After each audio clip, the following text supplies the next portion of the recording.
Okay, everybody, welcome.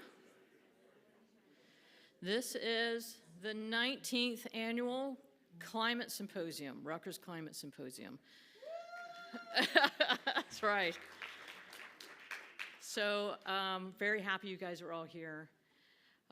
You guys, I want you to know that there's the human behavior thing that we accuse our undergrads doing, and that's not coming to the front when the room is, so you are all guilty of the same thing. So don't ever say anything to your students.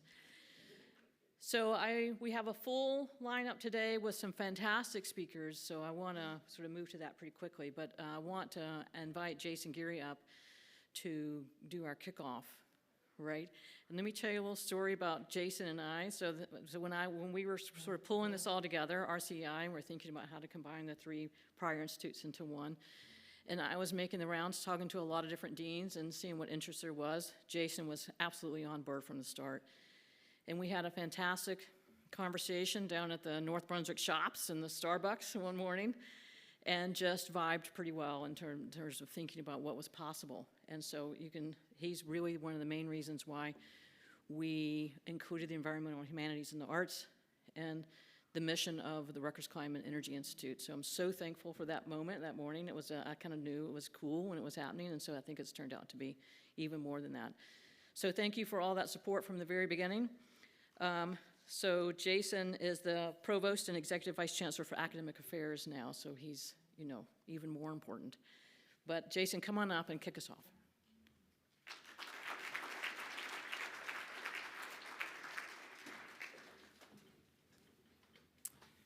Thank you, Julie. I too remember that conversation fondly and am so thrilled to see what has come of it. So good morning and welcome to Rutgers, New Brunswick. And let me just say how happy I am to be here with so many faculty, staff, students, and invited guests to take part in this wonderful symposium. So as Provost, I work to advance the Rutgers, New Brunswick mission through our academic master plan. And today's event reflects the four pillars at the heart of that guiding strategy: scholarly leadership, innovative research, student success, and community engagement. This symposium celebrates the vital work that you do to understand climate change, develop solutions, and strengthen collaboration across disciplines and across our region. Collaboration is a hallmark of Rutgers, New Brunswick, making us a world-class education and research powerhouse, one of the top 20 universities, public universities in the nation for the fourth year in a row. Under the strong leadership of Julie Lockwood, the Rutgers Climate and Energy Institute has become a hub for connecting faculty, staff, and students around climate and energy research, education, and innovation, advancing knowledge that drives a resilient, equitable, and sustainable future. So let me offer just a sampling of the kind of work that's happening thanks to the Rutgers Climate and Energy Institute. This year, with the help of Kevon Rhiney from Geography and Atif Aiken from the Mason Gross School of the Arts, the Institute strengthened collaboration across disciplines, from exploring the human dimensions of climate and energy to showcasing creative work that connects geology, ecology, and indigenous perspectives. Through its Convergence Research Program, the Institute is driving innovation. Kay Beidel and Benedict Borer from the Department of Marine and Coastal Sciences and the School of Environmental and Biological Sciences are studying the role of marine snow in carbon storage. Xiaomeng Jin from the Department of Environmental Sciences is using AI to predict wildfire-driven air pollution. And in the School of Engineering, Robert Meith of Industrial and Systems Engineering is modeling New Jersey's power grid, and Roger Wang and Ephthimios Nikolopoulos of Civil and Environmental Engineering, together with Lucas Markson of the Blaustein School of Planning and Public Policy, are creating tools to make climate and disaster data more accessible. RCEI is also advancing the bioeconomy. Earlier this year, the Institute convened experts to examine innovations in biofuel, feedstocks, carbon capture, and monitoring sargassum blooms in the Caribbean, turning a challenge into opportunity for a cleaner, more climate-resilient future. The Institute is also committed to preparing tomorrow's leaders. This year, it awarded early career fellowships to graduate students tackling critical climate challenges, from using AI for community-scale adaptation to developing tools that monitor Greenland's melting ice. It also launched the Clean Energy Fellowship Program, giving students hands-on experience in state energy policy, and is now creating a Clean Energy Graduate Certificate to provide interdisciplinary training in engineering, policy, and economics. Through the Institute's Student Support Program, it continues to fund travel for fieldwork, conferences, and workshops this year alone for students in departments that include, among others, the visual arts, earth and planetary sciences, journalism and media studies, oceanography, supply chain management, and chemical and biochemical engineering, all to ensure that our students gain the skills and experiences they need to discover innovative climate and energy solutions. And keep in mind, these are just some of the innovations occurring through the Rutgers Climate and Energy Institute, as it helps to address one of the most vexing and complex problems facing society today. Finally, I want to extend a special welcome to our guests from beyond New Jersey. You represent community colleges, universities, federal and state agencies, public, private, and minority-serving institutions, and many of you are participating online. We are thrilled to have you with us, and we're grateful to our speakers and to everyone who will be sharing their posters and presentations. My hope is that today's symposium provides you with new insights, exciting opportunities, and rewarding collaborations. Thank you, and again, welcome.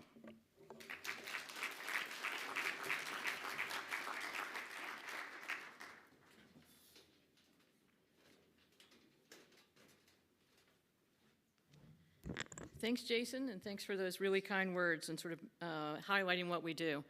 So I also want to do a little bit of highlighting, and I want to sort of tell you kind of how we have emerged from this really tough year in terms of climate and renewable energy, right? It has not been fun, but I think we've adopted, or what I have suggested that we adopt as a community, and what I think that the Institute itself has adopted is this point of view of perseverance. Right, so that's where we need to hang on. Climate change and its impacts are obviously not going to go away. It doesn't matter what the political environment is. Physics doesn't change, right? We still have pieces of the climate change. We are experiencing those daily. So we really need to work and continue that work fearlessly. So there's moments when we all have been a little depressed this year. It's been a little overwhelming at times. And as my team knows that, well, and Tony knows too, because we talk about basketball constantly. But I'm a former college athlete, and that sort of teamwork and that sense of what do you do when the chips are down often sort of emerges. And I will go maybe too regularly to quoting my favorite coaches, right? And one of them is John Wooden. So for those of you who know, he was a legendary coach at UCLA. So he has, not only being a legendary coach, he always has great quotes. So the one I want to share with you is that he said, "Success is never final. Failure is never fatal. It's courage that counts." So that's where I feel like we need to sort of stick, that's where we need to stick our pin. Keep going, keep persevering, keep working. There are two stories about how the RCEI and our Rutgers faculty have stepped up in the face of these challenges this year that I want to share with you. Earlier this year, when the U.S. State Department declined to participate in the International Panel on Climate Change process, they declined to put up any of our U.S.-based scientists to that process. We had two faculty members, Pam McElwee and Bob Kopp. Pam really sort of headed this up, said, hey, you know what, Rutgers is listed as an official observer for IPCC, as are a couple other universities. We can nominate US scientists to be a part of the IPCC, so let's do it. So she pulled together all those institutions, got the American Geophysical Union involved. The AGU took a sort of leading role in sort of pulling in a lot of the logistics together. And we provided, Pam in particular, and Bob, and a whole group of other people here at Rutgers, provided a mechanism by which U.S. scientists could get nominated and then serve in the panel as in this next meeting. So I think sort of pulling together a lot of different resources, that AGU panel, Academic Alliance, I think we processed more applications to be on that panel than the U.S. government did last year. So that's an example. The second one is that over the summer, the Department of Energy put together a report arguing that we should not regulate greenhouse gases the way we have for the past couple decades. That's a big blow. That ruling allowed a whole lot of climate action that was not available before. So this was a big, and they were using some science that was a little, So there needed to be a response. And again, in this case, Bob took a lead. Pam was on that as well. And they pulled together a 450-page document in the span of like a month or two. It was crazy fast, with 85 scientists worldwide working through the Department of Energy's report and refuting, clarifying, and doing a lot of heavy lifting for that report. So that's another example of just stepping up in the face of not feeling great, feeling a little overwhelmed, and the answer to that was just action. So thank you guys very much for that. Pam's here. I'm not sure that Bob's here, but I want to sort of thank Pam right now. Thank you for all that leadership.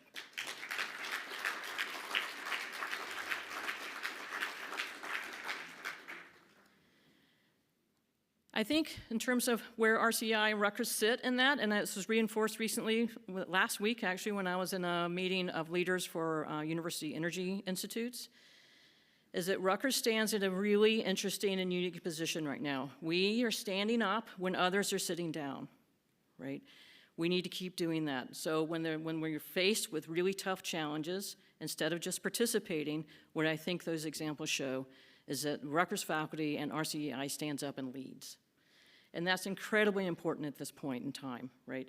So I want to thank all the affiliates that are participating in that. I want to encourage the rest of you to sort of find those moments. Everybody has those moments, and see if you can participate and lead in that as well. So with that, I have a couple things I need to do. One is to acknowledge the late Frank Spazzato, an economics major, a member of the Rutgers College class of 1973, who on his passing in 2016 bequeathed a memorial endowment to Rutgers, which we use to in part fund this climate symposium every year. So thank you to his family. I will also invite anyone here or online to contribute to us in any kind of small way that you feel like is manageable and appropriate for you.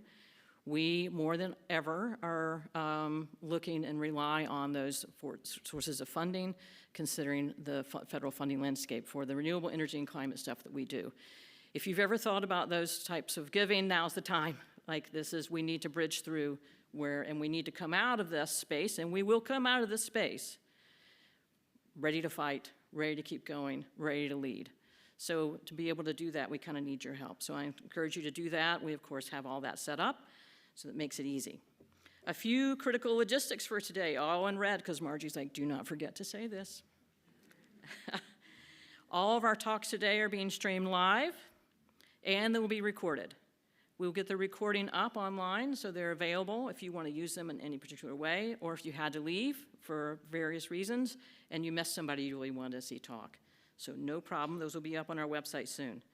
For those of you who are in the room, on your table, there are copies of the agenda with a QR code on the back that allows you to submit questions to our speakers. That same QR code is also found on the back of your name tag, because we are cool, we figured this out, right? The idea here is that we will have a panel when all our plenaries are done. We'll have a question and answer session. I'll have a few questions, of course, to kick us off, but we want to entertain your questions as well. So the most efficient way of doing that is have you to list your questions through that QR code, and then we'll pass them on through there. That makes things a little bit more efficient, and we can get through more questions. So if you have questions, either online, folks on Zoom, or in the room, hit that QR code and submit your questions there, and we will push them through. Right, if you were here in person and after lunch, I want you to know that there is a fantastic poster session of a lot of our early career scientists that will be upstairs. So if you can, come back or stick around. That's a lot of fun. There's posters from within Rutgers, but also posters from our sister institutions in the region. So this is a great experience for a lot of folks who are early in this process, and so you sort of showing up and asking questions and having a good time is really important. So please join us for that. If you want to know what's in this poster session, there's another QR code. One of the last things, actually there's two more things. One is that recycling and compost, so make sure you have that moment when you walk up to the 3 trash cans and you're like, what is this? Which bin does it go in? You have 3 options, so please use all of those. We want to make sure that we're trying to be sustainable as possible. And the final thing is, when we break for lunch, we're going to do so in a slightly more orderly way at maybe the normal, because we have sort of lots of things in the back. So I'll sort of dismiss you in a little bit of an order, but kind of pay attention to the line for food and sort of organize yourselves, maybe moving front to the back, so that we don't overwhelm the back of the room, because we have both video stuff and eating in the same place. So I think that's it. Did I hit them all, Marjorie? All right. Okay. So our first plenary speaker, the introduction for that is going to come from Tony Broccoli. So Tony is our area lead for Earth System Sciences, and of course a distinguished professor here in environmental science. So Tony. Thank you, Julie. Good morning, everybody. Good morning. One of the wonderful things about doing what I do for a living is you get to meet all sorts of interesting and wonderful people who you cross paths with sometime during your career. And our first speaker today, Joellen Russell, is one of those people. Joellen and I first met when she was a research scientist at the NOAA Geophysical Fluid Dynamics Lab in Princeton University. After getting her undergrad at Harvard and her PhD at the Scripps Institution of Oceanography. And we got to know each other at first then, and then she moved on to the University of Arizona, where she is now a distinguished professor. In addition to her expertise in the area of climate and the carbon cycle, I would also like to claim that Joellen is experientially an expert on extreme climate, because she spent her early years in Kotzebue, Alaska, and of course now she's in Arizona, arguably the hottest state in the Union. So she brings that background as well. I could spend a lot of time listing accolades that Joellen has accomplished, but I think I'm going to go out on a limb here and say that maybe one of the ones that she's proudest of is being one of the founding members of Science Moms. And I'm going to turn on my phone here because I want to get this mission statement correct, that the goal of Science Moms is to, gee, if only I could read this. Science Moms is a group of nonpartisan climate scientists and mothers working to give our children the planet they deserve. And so that's why we're here today, and that's why it gives me great pleasure to introduce Joellen Russell.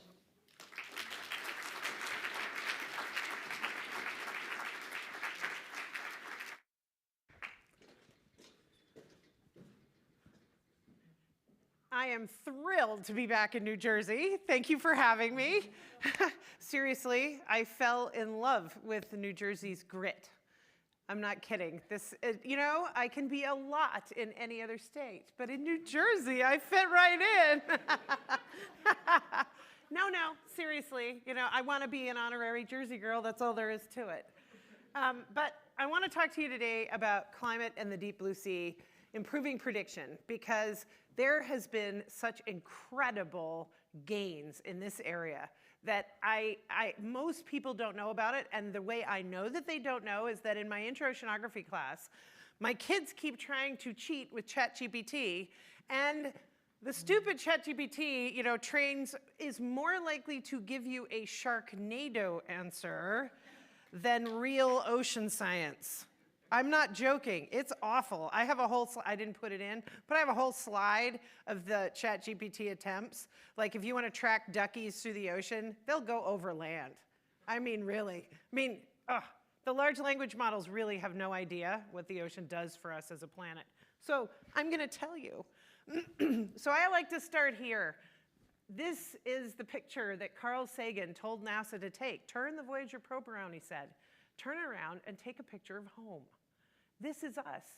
Everyone you've ever loved, every book you've ever read, everyone you've ever loved has lived here and will live here. Earth, like it or not, says Carl, is where we make our stand. And it's blue. It's the only blue planet we've ever found, just by the way. Kepler mission and others have found thousands of planets orbiting other suns, and none of them are blue. We are, so far as we know, alone now on this beautiful blue orb, and it's all we have. So everybody, my kids in Arizona, we're a landlocked state, you know, and we teach, by the way, we teach more than twice as many oceanographers as you guys do, and you're way bigger than we are.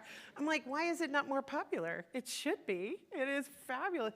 It is 72% of our Earth's surface, right? So most of everybody spends all their time on the 28% that is land. But a few of us crazy oceanographers spend our time out in the deep blue sea. And the reason I do is because I grew up in Kotzebue, as Tony says, and I knew by the time I was 10 that I wanted to know where the sea ice goes. And it's going. Oh man, is it going these days. More going than coming, and that's really scary. I also want to point out that there's been incredible developments, both here at Rutgers and just down the street at GFDL, that in fact, this is FV3. This is not satellite data. All of my kids are always like, ooh, that's really pretty satellite data. I'm like, no, that's math. That's math and supercomputers. This is like the cathedral, the stained glass windows of accomplishment, the idea that we can see our own environmental future and the impact of the terraforming that we're doing right now, every day, with our tailpipes, with everything we burn to, you know, live and breathe and have our being. It is so important. And I remember when I was very young and didn't know things very well, I thought, well, maybe the weather models will get so good, you know, those atmospheric models, that we can do those for climate. We can run them longer. No, that's not what happened. Instead, they took an ocean atmosphere coupled model and they ran it for weather, the other way around. In fact, the climate models got so good that they could run them for weather. And this is FV3, which is, you know, the basis of the weather model that gave you your forecast this morning. And everybody said it was going to be breezy and a little cold, right? Well, that backbone in 2016 switched from an atmosphere-only model to this, to a coupled ocean atmosphere model. And if you didn't see Melissa blow up over, you know, from a Cat 2 to a Cat almost 5 in 24 hours, everybody knows that it was because the ocean was very warm, not just at the surface, but all, you know, almost 100 meters down. Crazy, right? But we know that. How do we know that? Oh, I'm going to talk about that today. How do we know that? And I just want to point out that this little bubble over here is the University of Arizona. We are one of the coupled model intercomparison project for the IPCC. We're the only university in the world that has ever run the deck for the IPCC. We ran those. When I say we, I really mean that man over there, Ron Stauffer, who used to run things down the road at GFDL, but when he retired, I begged him to come help me, and he did. So he's still here in Jersey, but you know, remote work's a thing, right? So, oh yeah, I had to put some pictures in because it was a lot of fun, you know, and that, you know, that of course is Suki, and here's Ron, and there's Ron and Suki, and now me and Ron. I stole him. Isn't that great? New Jersey is awesome, has many, many, many very fine products. But I want to start here. This is the terraforming part, and everybody needs to know it, and what the impact is on the planet. And if we don't know it, we can't predict it. If we can't predict it, we can't save our people and our property. So this is important. That's both the South Pole, which is the red line, and Mauna Loa, in the black line. And it's getting worse. You know, we're at almost 430 this year. It was 429 parts per million. I remember having to teach a class the first time, and it was 375. And everybody keeps saying, well, but it's not going up that fast. I'm like, well, in the 90s, it was going up about 1 part per million per year, and that would have taken 100 years to add 100 ppm. So maybe kind of a longer term problem, right? By the 2000s, it was 2 ppm per year, which would take 50 years. That's still kind of long, you know? But by the 20-teens, it was 3, and now it's almost 4, 3.8 parts per million per year. So that's 25 years. That's you, me, our retirement fund, our kids growing up. That's how long it's taking to add 100 parts per million of CO2 to the atmosphere. And let me talk to you about what it's doing. Everybody knows this is the energy balance of the planet, you know, so ERBE, Earth's Radiation Budget Experiment, one of my favorite satellite systems, sits out at the edge of the atmosphere, looks out of the sun and into the Earth and says about the same solar radiation is coming in, but less is getting out every year. That's what this imbalance, being above the zero line here, means. Less is getting out every year. So it's like putting way more down in your sleeping bag every year. So, you know, you no longer have the Walmart cheapo bag. You now have the REI down behemoth, right? And we're still stuffing in more, and you can't just stick a leg out anymore, right? The planet has no leg out option. So we're in trouble. This is the actual rate. I know we have methane people here, and I love you, but it's the CO2, people. You have to see how important the carbon dioxide problem is. Methane, the radiative forcing from the methane is actually relatively small change of the total. But the change in the carbon dioxide, and it's not just now, that's the radiative forcing for now. But of course, carbon dioxide molecules, where do they go? Half of them hang out in the atmosphere. You know, at 4, you know, if you had a buck, 1/4 stays in the ocean, goes into the ocean, 1/4 goes into the terrestrial plants, and 50 cents just hangs out in the atmosphere for the next 600 to 1,000 years, making us hotter. Your down sleeping bag is not going to just decay easily within our lifetimes. It's not going to happen. And this is the worry, right? Here's our atmosphere. Up, up, up she goes. Bet you didn't know about those last 2 little bumps in 23 and 24. It's getting warm in here. So here were the 10 top warmest years, and 11 top warmest years. It just keeps coming, doesn't it? So you've already experienced those very hot summers, very dry, lots of droughty, and you turned around and said, well, okay. And I said, but what if that was the coolest year you're ever going to experience again? That was the coolest. All right. And I'll just say that you guys are, I just had to put the 2 of us on here. I am in the 3rd fastest warming state, and you are in the 6th fastest warming state in the nation. This is real. This is now. You didn't like your AC bill this summer? I didn't like mine either. Oh my God. Seriously. I've like looked at this and I looked at my husband and I'm like, we're going to have to tighten our belts somehow because I am old enough that I can't sleep at night if it's too hot. I just don't sleep at all. And this is normal now relative to 10 years ago. We are hotter, and check us out in Arizona. We still have agriculture. How are we going to do that? Well, right now we're pumping our aquifers down. It's right now. So what do we need? We need climate prediction. We need better so we can adapt quicker and with better faithfulness so that when the trouble comes, we're prepared properly. I don't want to spend a bunch of money on crap that won't work. Neither do you. It's such a New Jersey thing. I'm like, you know, let's just get this thing done. Let's just get on this. I love Julie's intro because that's exactly how I think about Rutgers and the state of New Jersey. And I deeply believe that, like, in New York,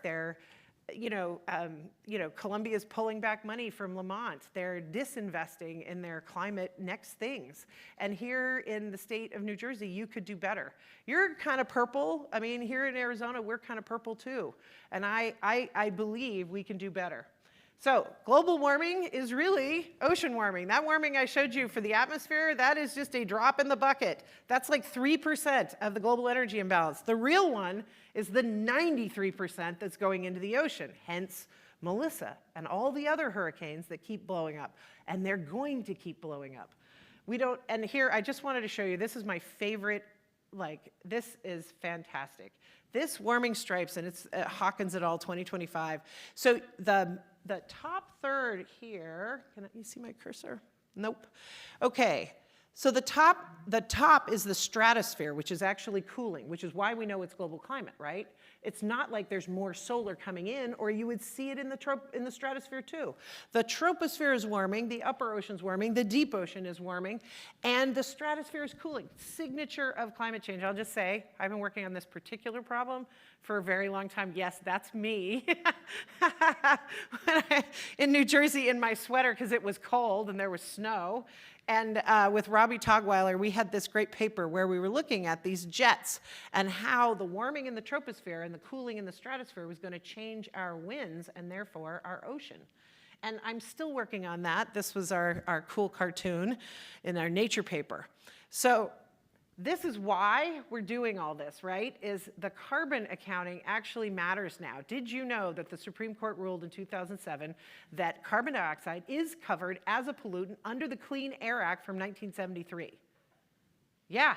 Oh yeah, that's not even an endangerment finding by the EPA. That's the Supreme Court saying that the law that has already been passed is specifically covers, and what did they say? Unambiguous. The statute is unambiguous.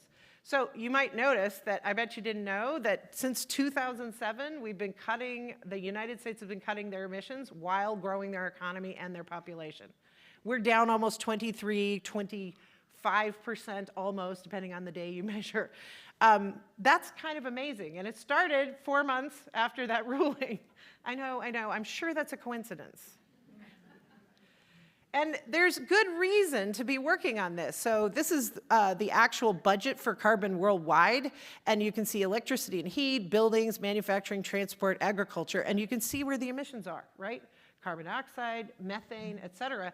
But you can actually do this kind of thing for our actual power. Solar, nuclear, hydro, wind. So I know that Julie and the others working on the energy side, not just our wonderful environmental science side, are working on this, looking at this incredible decrease in coal, like down by more than a third. And this, of course, is the energy additions that have been going in. In the country, solar, battery storage, wind, and then a little bit of natural gas. These are where the investments are. This is the new productivity, new energy, not traditional. But where does all that carbon dioxide go? So 90% from fossil fuels, 10% from land clearing, and we put a quarter into, roughly, quarter into the land, quarter terrestrial plants, a quarter into the ocean, and half hangs out in the atmosphere. What I'm working on is that ocean uncertainty. How much is going into the ocean at any given time, because we know the atmosphere really, really well. And if we knew the ocean really, really well, we could infer what is going on land, especially for the really big countries like the US, Brazil, Russia, et cetera. And I will just put, I've sat on a couple of National Academy panels about marine carbon dioxide removal, which I'm very excited about, but I also think we really need to have a plan for our verification and reporting, right, our MRV. It's measurement, reporting, and verification. It's super important, and we need to do it before we start implementing. So I look at this all the time, and my favorite part of this diagram is not the what did we put in, it's what is coming out, because this is the wind component, which I know in Jersey we talk about the wind, we really do. But because I am a Southern Ocean person, because of course if I unpeel the planet into its ocean component, we can clearly see where the center of the world is, and it's not the North Atlantic, people. Hate to tell you, but it's important. So I work on the Southern Ocean. And everybody's like, why? Why do you work on the Southern Ocean? Why don't you go to, Hawaii? It's beautiful there. I'm like, I don't go to Hawaii because that's not where, okay, so it's like, why do you rob banks? Because that's where the money is. Why do I go to the Southern Ocean? Because that's where the heat and the carbon is. I'm really serious. So 50% of all the carbon dioxide that the ocean has taken up went in around Antarctica. 75% of all the heat, remember that 93% of the energy budget? 75% of that went in around Antarctica. That's why we study the Southern Ocean, is because it's doing a heavy lift. And remember those fastest warming states? It's doing a heavy lift for me and for you. Seriously, whatever doesn't get taken up by the ocean is what we're going to be experiencing. But I will just say, going to sea is very hard. I've spent more than a year of my life on different cruises around Antarctica in the winter. I specialize in wintertime, horrible cruises, sleeping in a beanbag on the floor of the lab, with the beep on my watch every 20 minutes on the titrator. It's awful. It is incredibly hard work and hard on your family, too. But oceanographers are sneaky and awesome. And so these were the measurements made. And you see all the white space. This is an oceanographer's plot. The continents are grayed out because, you know. But all that white space in the ocean is concerning. This is almost 20 years of measurements, and it's not very good. These are the measurements from ships. Okay, that's not enough to see what the baseline would be for climate. It's not enough. It's not even close to enough now that things are like this. But we have robot floats called Argo floats, and they are genius. And we started deploying them in 2006. And when I say we, I mean Scripps, Woods Hole, and the University of Washington. And they had temperature, salinity, and pressure. Those are the baseline floats. And there are about 3,000 of them out, and they are amazing. And they do such a good job. In 2014, with colleagues at Jorge Sarmiento at Princeton and Steve Reiser at the University of Washington, Lynn Talley, you can see us here. But I want to point out my Jersey folk here. That's John Crasting, by the way. Hi, John. And Ron Stauffer, and that's Oscar Schofield in Antarctica in his hat. But we went in together on a proposal to put biogeochemical sensors on Argo floats. So we use the same baseline float, but we added oxygen, nitrate, pH, chlorophyll, backscatter. You know, we added the other sensors so we could really get an idea of the health of our global ocean. Okay, so we started with around Antarctica with the Southern Ocean one, and I'm just going to show you. That's my student, Becky Beedling. All of my Arizona students actually have to go to sea. And that's her muscling a float into, on a very, very, very good day. Those floats will last between 4 and 5 years, and I would normally get 5 profiles from a ship off 2 days of ship time, which costs about $100,000. One of these floats costs about $80,000, and instead of the 5 profiles, I will get 250 minimum and up to as many as 500 profiles for the same money. Talk about being hard-nosed. Really, seriously. And I get all that data back in real time. So here is what the float does. So they have, they're neutrally buoyant. They have almost 0 EM signature at all. They basically sit at 1,000 meters parking depth so that they don't get fouled. You know, at one point we actually had to put, Ken Johnson had to put a way for our floats to blow their nose in case they come up through a big drift of Phaeocystis snot. It looks like boogers. It's the worst thing ever. And if it gets stuck to the head of your float, then your sensors don't work. So we have to be able to blow the noses on the float, but we can, and we did, and it works. But so basically at 2,000 meters, it drops down, sits at 1,000 meters, drops to 2,000 meters, comes up. I'm wearing one on my lapel. Just, that is not a Scotch bottle, people. Just so you know. So they come up to the surface, and they beam all the data back by Iridium satellite in a 3-minute burst. That's it, and then they go back down. And that's why they're not fouled. They last so long. And just by the way, we made the housings out of pressed carbohydrates, so they're edible. After about 10 years, the wax coating wears off, and they get eaten. If you want to see one rotting, you can see one rotting in an aquarium at the University of Washington where they've got it on display so you can watch the bacteria go to town. It's pretty great. At the end, there'll be a couple of handfuls of wire, and that'll be it when the float is gone. So we started out with 0 in 2014. This was the first SOCOM, and then the second SOCOM, and we are now on the third SOCOM, if you can believe it. This was Hannah Zanowski, started out as undergrad in my big oceanography class, and she's now an assistant professor at UWisconsin-Madison, and she sent me this photo over here of her big oceanography class. And I almost cried because it was so cool. She said, "It's not as big as yours, but it will be." She actually got her PhD here at Princeton and is doing just beautifully well. So this is Allison Gray and her work actually calculating the carbon flux from these fabulous floats. It was amazing, and we're using them to do carbon accounting in near real time, where the float comes up, beams the data back. We do data assimilation right at the University of Arizona into an ocean model so that we can do near real-time products. So you could do initial conditions for fish forecasting. You can do the Navy downloads our data. It's on the Global Telecommunications Service, so it's available. We're open source crazy people, absolutely everything, including how to build a float and what to use it for and blah, blah, blah. Everything is publicly available. All right, we also made it to the front page of the New York Times, above the fold with a digital interactive. It was kind of awesome a couple years back. And we have a global array now funded. We are probably going to, funding will probably end in another year. If nothing happens, we're talking to our congressional delegations, et cetera.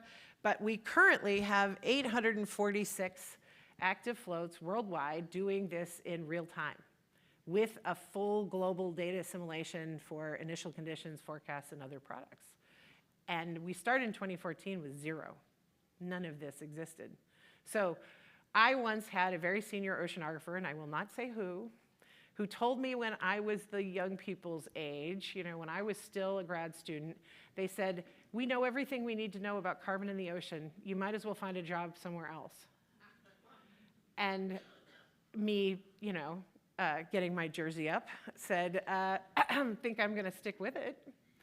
And now we have this, and it is extraordinary. And I just want to say to all you young folk, we need you, every single one of you.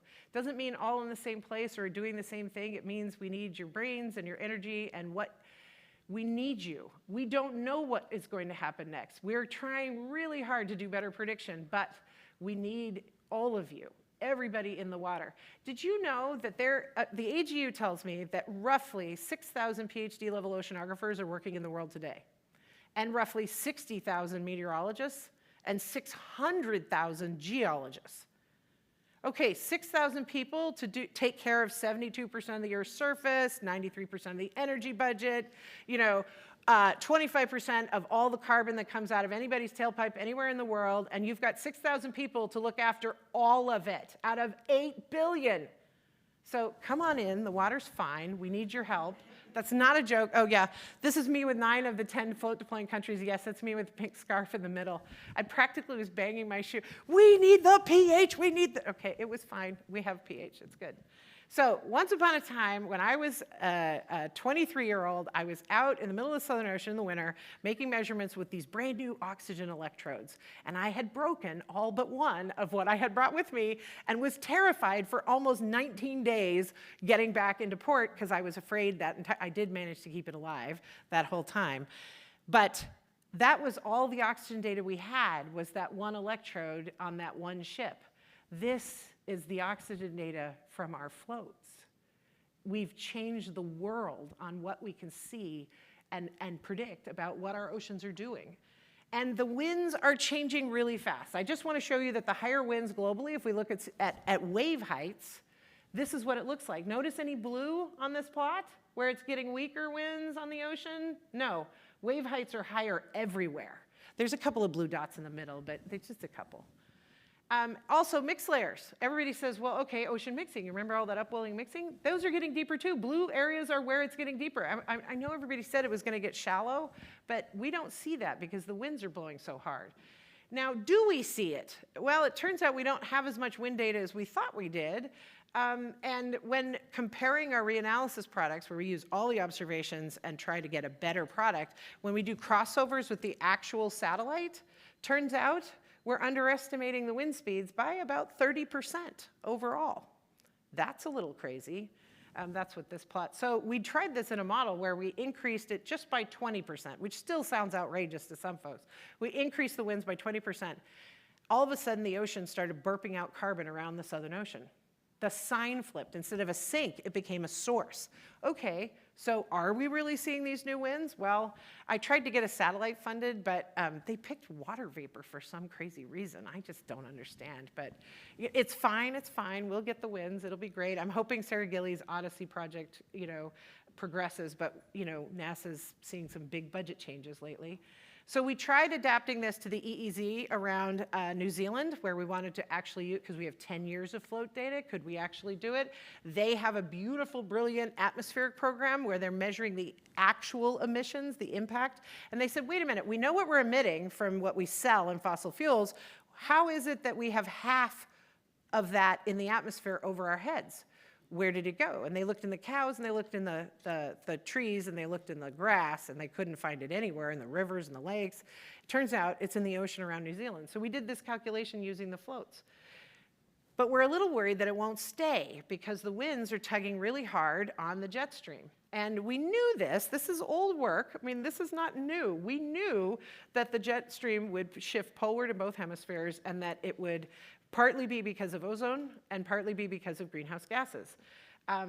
But the cooling didn't go away. We hoped that as the ozone recovered, we'd end up with a warmer stratosphere, and that might weaken, that increase in the winds, but that's not what's happening. The ozone hole is lasting much longer into the spring. And just so everybody knows, you can actually see what the polar vortex looks like. Want to see? Want to see? It's completely cool. So everybody's like, so how can we have a cold air outbreak like that? I'm like, it does this every winter. Check it out.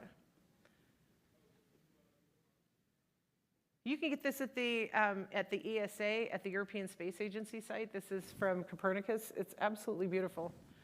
And so the problem is that as the ozone is recovering, the temperature is not. So when we look at this cooling temperature in the stratosphere, the upper atmosphere where the planes are, versus the warming in the troposphere, anybody who's done thermal wind, and all of my students do it, the bigger the gradient, the bigger the wind.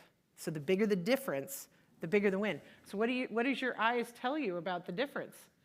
It's getting bigger and bigger as the troposphere warms and warms and warms, and the stratosphere cools and cools and cools. We are getting a bigger and bigger gradient right at that jet.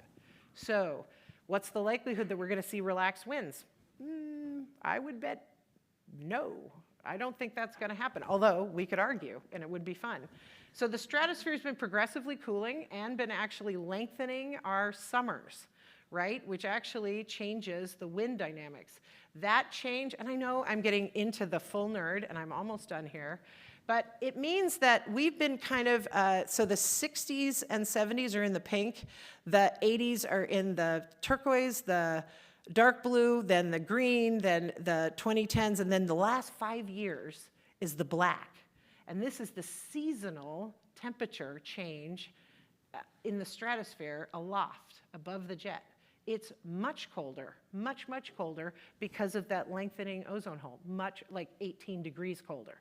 That's big. So everybody's like, well, how do you know? ERA5 is just one reanalysis. I'm like, okay, fine. I checked it on all the other ones. It's the same. Everybody's seeing the same thing. So we looked at this and said, this is the observed change in the zonal mean temperature, and I'm imagining, shouldn't that be driving a big wind change? I'm like, okay, so let's test this. So we actually implemented this, and I say that we, again, I'm looking at Ron Stauffer over there, and we actually cooled the stratosphere seasonally in that one period to see if we could force the big change, the big wind increase. And that's exactly what we got, was you change the temperature to look more like this extended ozone hole, and all of a sudden, wow, boy howdy, we get this big change in the winds. And before you say, well, but wait a minute, what does that really look like? I'm like, it looks like this. It looks like this. And it's not just the southern hemisphere. Even just looking at the southern hemisphere with a more realistic stratospheric cooling, and you've got this, an increase in polar shifted winds, and that is driving, in the model, it drives this huge decrease in sea ice around Antarctica, which, oh, by the way, we just saw over the last 3 years, this last 20 to 24. Just by the way, this paper's out for review at Nature Climate Change, so, eventually we're hoping it will be out in the next, couple of months here. It also changes the overturn in the ocean. Remember, I was looking at all that upwelling? Well, this is wind-driven divergence and upwelling. And so we're getting younger, more mixed water, much, much deeper around Antarctica. My floats say the same thing. It is exciting and terrifying all at once, because this is a pretty abrupt change that the IPCC's models were not expecting. They don't have it get quite so cold. And so this is what we're looking at, this change in the wind stress curl and this less stratified, more mixed. And we are busy trying to spread the word, partly through papers. You know, we do the usual academic publishing thing. We teach like crazy people, right? Because everybody needs to know this, and really, seriously, everybody needs to know what's happening to their Earth, and there's only 6,000 of us, so out of 8 billion people, that's gonna take a lot of hustle. So we have a side hustle. Catherine Hayhoe wrote me an email and said, hey, Joellen, in these more, you know, kind of little c conservative states, we really need to get the word out, and it's not going fast enough. And she said, you know, most of the boomers stopped going to school in 1975. I'm like, uh-oh. Yeah, that's right, isn't it? Uh-oh. So how do we inform everybody about what's happening quicker? So we came up with this Science Moms, where we're climate scientists, that's our day job, and then we're also moms, and nonpartisan, just simple little snips, little tricks and things to help people understand that you could watch maybe in the daycare line. Let's see. It won't play.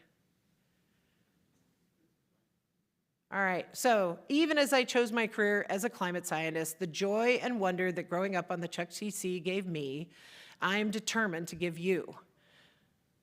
Even as the Tucson summers get longer, the saguaros wilt in the heat, and we get up earlier and earlier to hike, and we depend more on our AC. I chose this life to help build a better world for you. I hope when you're grown that you'll forgive me for being the tired mama, the obsessed with the new data mama, because the climate is changing so fast and will affect your world so much that I've had to become your gladiator science mama so I can fight every day for you. These are tiny little things. We also do what to do about, you know, what's the plan to solve climate change, and actual talk about how we can, you know, what can we actually do? You know, swap whenever you can away from fossil fuel burning things to non-fossil fuel burning things. Swap, share with your neighbors. If you figure it out, tell people, put it on your Facebook page, blow up your group chat. And also speak up. I have a Saturday morning walk with the dogs where I get my personal cell phone out and I have speed dial for all of my congressional delegation. And I go one by one by one, hi, it's Joellen Russell again. I'm one of your constituents and I'd just like to know what you're doing today to stop big carbon pollution. And they have to write me a letter about what they're doing. Boy, they don't like, all of the staff know me now. It's terrible. And all my friends do it too. We're terrible. But it's a lot of fun. We've been doing this now. We had a Super Bowl ad actually this year, and it was rated 8th in impact and, you know, whatever by the Q-score people. And it's not that we expect, it's just scientists doing our work, but also love our babies and want them to prosper. And you here at Rutgers are helping put the public option first. You're a land-grant, just like the University of Arizona is. You serve your people. It's so wonderful. You're not serving just the big companies or just the really rich people. You're serving all of your people in Jersey the same way we serve all of our people in Arizona. You know, I am a public servant of the great state of Arizona and the nation. We serve. We are trying our level best to get the word out as fast as we can because this is coming. And we appreciate all of your help, and we look forward to the things that we'll build together. We can do it.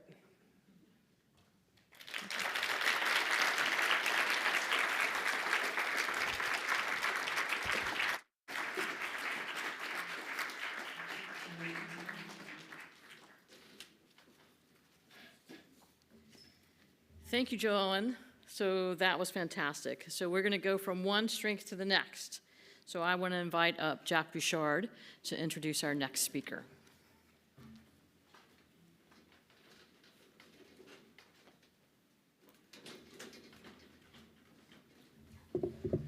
The room is bigger from up here. Hello, everyone. So I'm Jack Bouchard. I'm an assistant professor in the history department where I teach environmental history, including both ocean history and climate history. I am here first to remind you that if you have questions, to please submit them using the QR code. But second, to introduce someone who is incredibly important to a lot of historians such as myself, both as a leading scholar in the field and someone whose professional efforts to build an ocean history field and build a community means so much to us. Helen Rozwadowski, who's the professor of history and founder of the Maritime Studies program at the University of Connecticut, Avery Point, which has a remarkable campus if you've never been. She graduated from Williams College and received her MA and PhD from the University of Pennsylvania. She has won numerous awards, been granted numerous fellowships, and published extremely widely. I merely want to highlight two of those efforts. 2005's Fathoming the Ocean, which is a path-breaking study of not merely how scientists in the late 19th century in Britain and the United States began to engage with ocean science, but just in general, a moment when people for the first time seriously tried to imagine and find out what exists under the water. And second, her 2018 Vast Expanse, A History of the Oceans is the best one-volume monograph of humanity's total deep history with the world's oceans, which many of us use in our research and teaching on a regular basis. My undergrads are often very surprised when I suggest that oceans and humans have a history together, and that is a thing we should be studying. And many historians often sort of evince the same response. For many of them, the ocean is a blank space that is impossible to study, so we should focus on land. That is finally starting to change because of Helen and her efforts. And I think her work has been important to many of us, and she has pulled many scholars into the ocean history movement, and to demonstrate how much oceans have been at the center of human experience. Let me just briefly conclude by saying this semester I am teaching for the first time a graduate seminar on ocean history, which has been far and away the best teaching experience I have had in my time at Rutgers, and it's been wonderful. And this class would not exist and is directly inspired by Helen's research and teaching over the years. Thanks, man.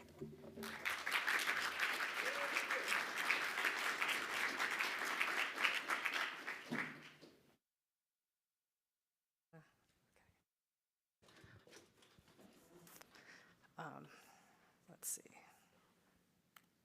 Great. Okay. I won't touch the thing anymore. Sorry, Oliver. I will say, hi, I'm so happy to be here. I have an IT person in my university who says that my superpower is to mess up technology. So I'm a little sorry that I did that, but oh dear. We need the big people.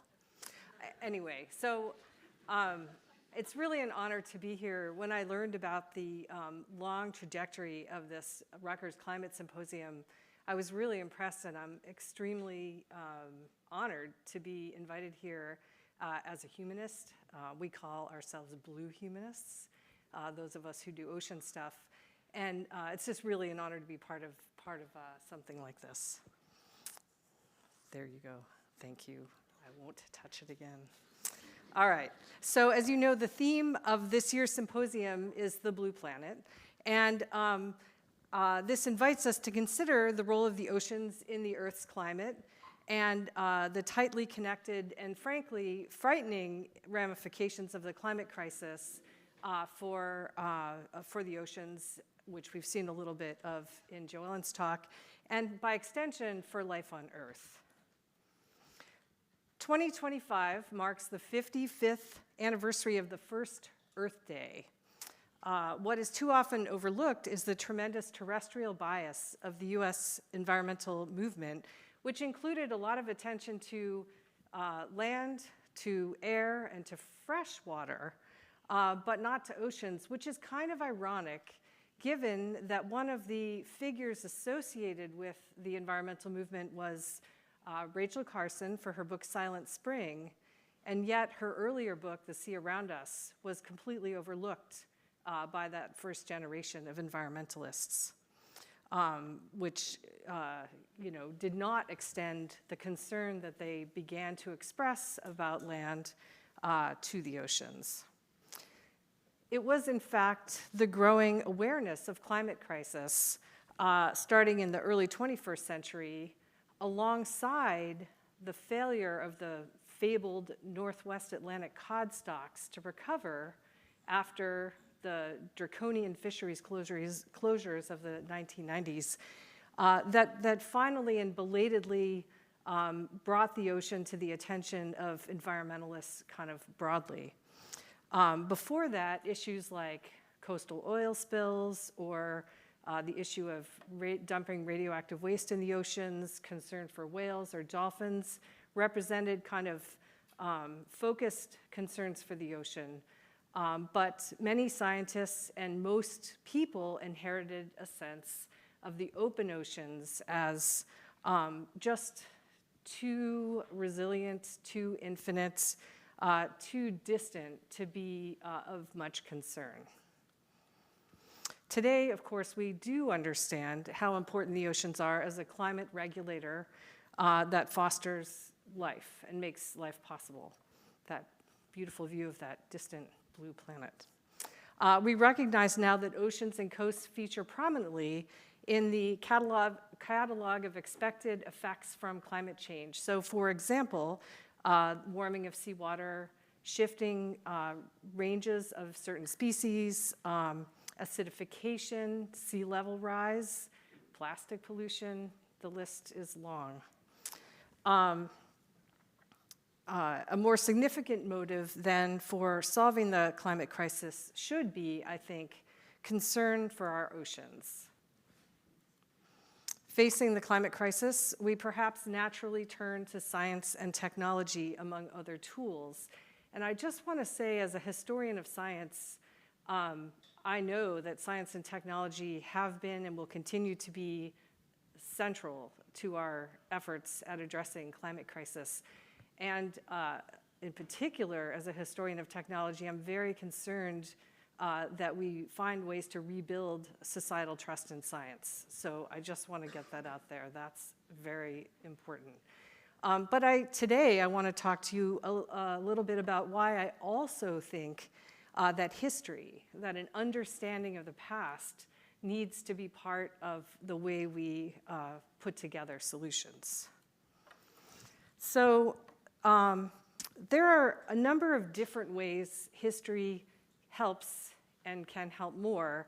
And I'm going to tell you about a few of them that I'm not going to talk about, just so that they're out there in your minds.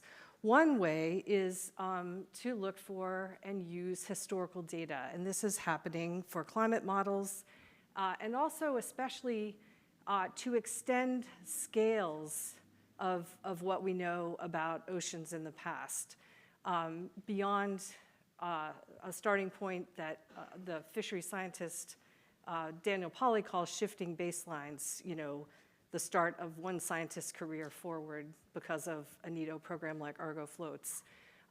It's also important to go back and find things that are facts that we know about the past that we somehow incorporate, even if they don't fit into a contemporary model. Second, there's a very interesting field, fairly new field of history, also called History of Climate and Society, that tries to look at past human responses to climate change of various kinds and look at how society responded, especially in cases of collapse or crisis, to look for ideas about what we could do ourselves. Third, within the field of history of science, there are a whole bunch of people who are doing really amazing work on the history of climate science, which, among other things, is helping to clarify who knew what and when, which I think is important for bringing the right people and institutions to bear responsibility.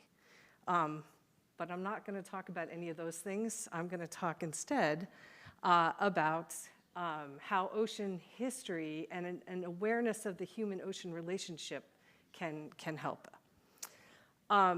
To be clear, we need the broad range of humanities, and we need them to work together with science, technology, business, psychology, ethics, and so on, right? I'm definitely not saying history is the only answer.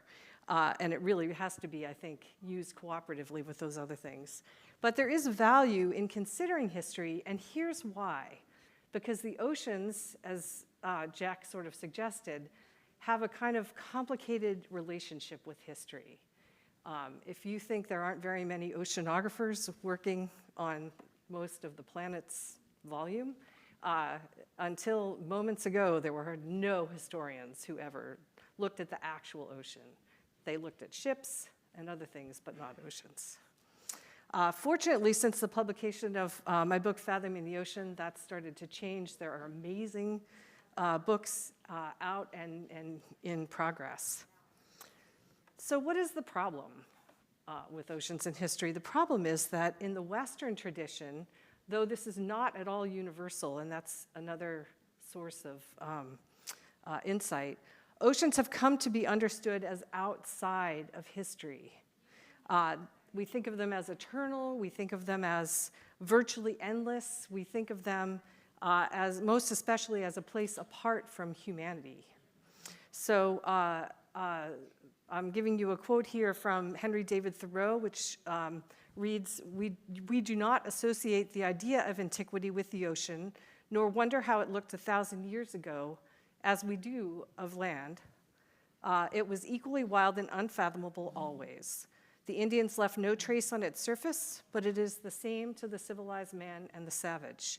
The aspect of the shore only has changed.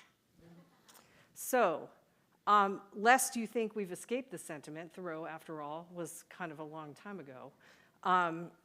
Still in the 1990s, the very well-known cultural historian John Stilgoe wrote, "The sea is empty of history, utterly without a past." And this is sort of when I was working on my dissertation. And I can tell you nothing is farther from the truth.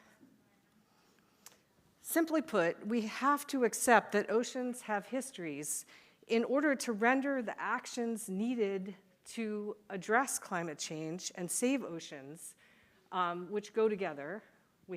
Probably the most important thing for saving oceans is addressing climate change. We have to make those actions seem relevant and compelling. And I've written a book about ocean histories that makes 3 points, the first 2 of which are super deceptively simple, but trust me, they had to be said because nobody had said them before. The first is that oceans do have histories, and that the story of human-ocean connections is a long one, stretching back to evolutionary time. The second is that connections between people and oceans have tightened over time. And this pattern certainly holds true for people and land, but it's been very, very hard to accept that this pattern holds true for people and the sea. Third, I argue that to tell ocean histories, we need to pay attention to how people have come to know the oceans and their resources, and how they have used that knowledge. Attention to knowledge creation turns out to be more important for ocean history than for terrestrial history. And I think some of the things I have to say next will make that clear why. So what I'm gonna do with the rest of my time is say something about each of these 3 points that I make in my book, explaining the implications of that and how that might help us in some way deal with climate crisis. So starting with the long story, not only is the story of human interactions with oceans a long story, it's actually plural stories. And I'll give you one example, and then I'll show you a slide with some more in a minute. The Tongan anthropologist and writer Apele Hau'afa has reframed the perception of the Pacific that was created by European imperial powers. They came to view the Pacific as a series of tiny specks of land, resource-poor, impoverished places lost in the enormity of this great ocean. And as you know, clearly that is a cultural construction that is a product of imperialism. By contrast, Hau'afa articulates the Oceanian perspective of seas of islands. This is a phrase that emphasizes the decentering of land in Pacific Island cultures, both past and present, relative to the other parts of their sense of their home, the oceans and the heavens. So now I'll give you an example of what happens when we ignore history and cultural difference in pursuit of environmentalism. And this is a story from my grad student career time also. So I reviewed an environmental exhibit about the oceans that was designed specifically to spur people to take some kind of action in their own lives when they got home from this exhibit. And this experience opened my eyes to the profound effects of what happens when we just let the Western cultural perception of the oceans as timeless be sort of there and don't challenge it. So the interactive elements of this exhibit conveyed information and arguments about the crises that were facing oceans in the 1990s, I thought very effectively and convincingly. Exhibit creators, though, wanted to have a section on human connections with the ocean, kind of beyond the science and the environmentalism. So they created a section like that, and one of the parts of that section had a series of cross-cultural looks at memorials to fishers from a variety of cultures, industrial fisheries, artisanal fisheries, past and present. And this was a strategy that was incredibly successful at drawing forth the commonalities across these disparate cultures and across time. But it came at the cost, I thought, of completely intersecting or sort of pushing back against the purpose of the exhibit, which was to create a sense of urgency and timeliness. And instead, this section just left you with this sense of like, oh, it's always been this way. And it just didn't work together for me and for other people I talked to who saw the exhibit. Recently, a group of scientists has emphasized the importance of the planetary scale, advocating what they call the Drop the S campaign. They argue for the importance of viewing one world ocean rather than plural oceans. And this call has been taken up by a lot of scientists and environmental groups. But I'll point out that this is actually kind of a switch, because as late as 2004, the Pew Oceans Commission and other science, ocean science and policy things just use the plural routinely. The planetary scale is essential for understanding the ocean and the environmental roles that it plays in our planet. But there are really serious reasons to pause and reconsider what we might be giving up by insisting on only a singular ocean. Notably, the singular ocean contradicts historical reality for many, if not most people, around the world and through time. People experience ocean waters on their local levels and perhaps nearby waters, but not a global level. So that historically has been true. Different cultures have very distinct relationships with their oceans, and those relationships change over time even when there are continuities.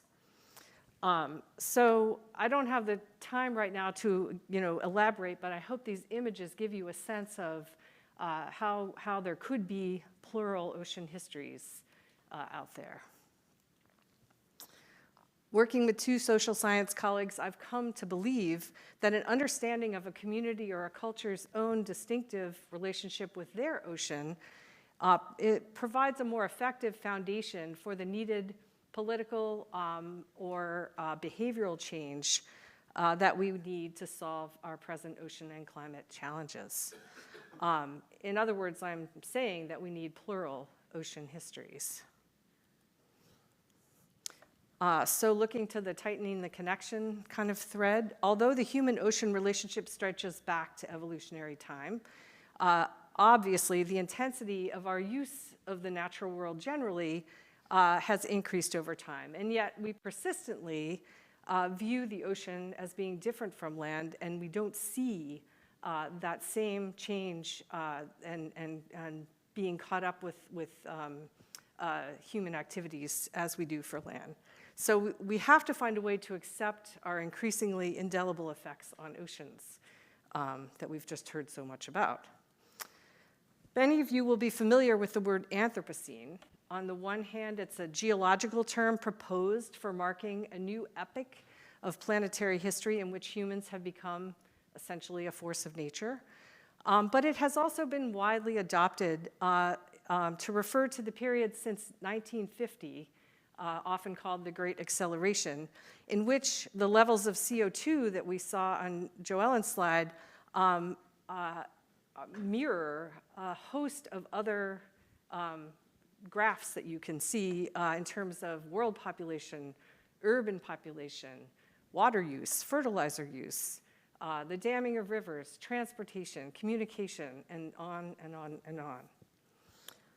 The Anthropocene has proven good to think with, but a number of historians have pointed out how its focus on the 1950 time period forward forecloses serious reflection on more long-standing and underlying factors, things like political, institutional, economic, technological patterns, forces that we should be aware of.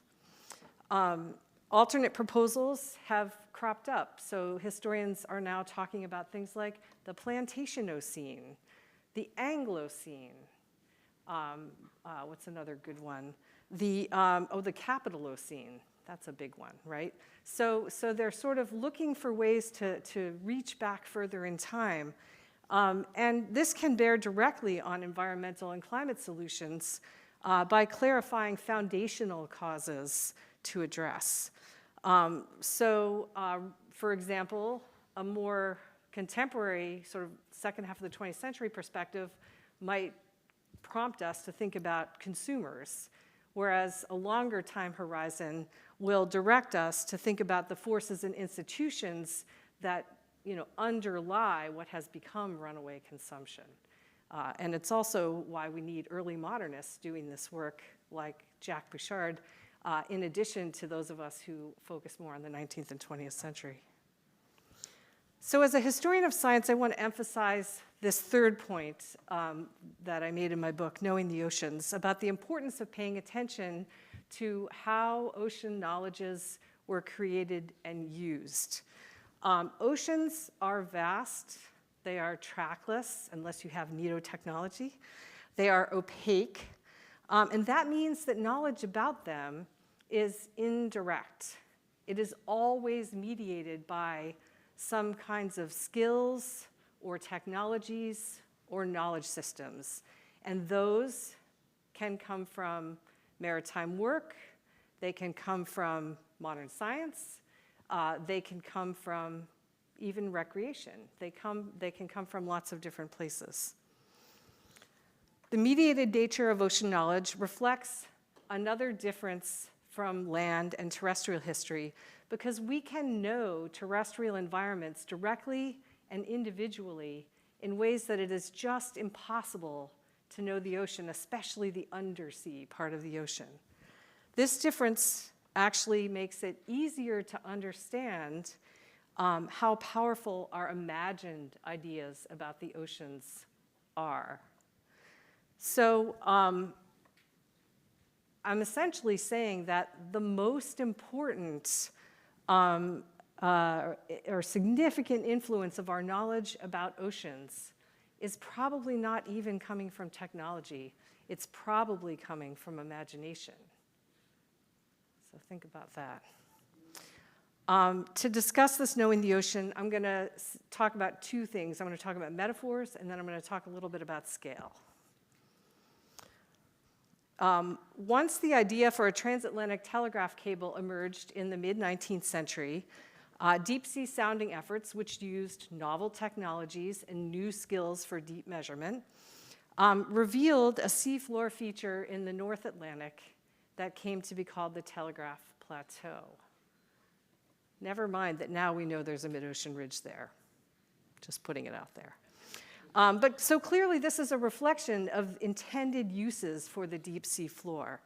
And as I like to put it, the ocean's opacity very often guarantees that when we look at its surface, what we're really seeing is a reflection of our intentions, our ambitions, or our fears, things like that. And that's what I mean about the imagination being so important. This characteristic of oceans has promoted metaphors to help us make sense of them. The ocean has been identified with changing conceptions of wilderness since the early modern period. I'm going to come back to this quote by Thoreau that I started out with, noting the timelessness of the oceans. And Thoreau continues, "The ocean is a wilderness reaching around the globe, wilder than a Bengal jungle and fuller of monsters, washing the very wharves of our cities and the gardens of our seaside residences." So in conjunction with viewing the ocean as timeless, this association with wilderness has increased our view of the oceans as being separate from people. And this view of oceans as wilderness strengthened over the course of the 20th century, as the historian Gary Kroll has chronicled. Another 20th century ocean label that I have studied myself that became entrenched and pervasive after World War II is that of the ocean as frontier. Here's a quote from 1964 that reflects this metaphor. "Of the great frontiers, space and the oceans, being opened up in the 20th century, only the ocean is close, tangible, and of direct personal significance to every man or woman and child on the globe. Another war might be won or lost in its depths rather than in outer space. It is a cornucopia of raw materials for man's industries, food for his stomach, health for his body, challenges to his mind, and inspiration to his soul." So historians would have no trouble recognizing the distinct echoes of the famous frontier thesis by Frederick Jackson Turner, articulated at the end of the 19th century. The comparison to frontier suggested that the oceans had become a replacement for US Western land, both for offering material resources, but also for transformative possibilities.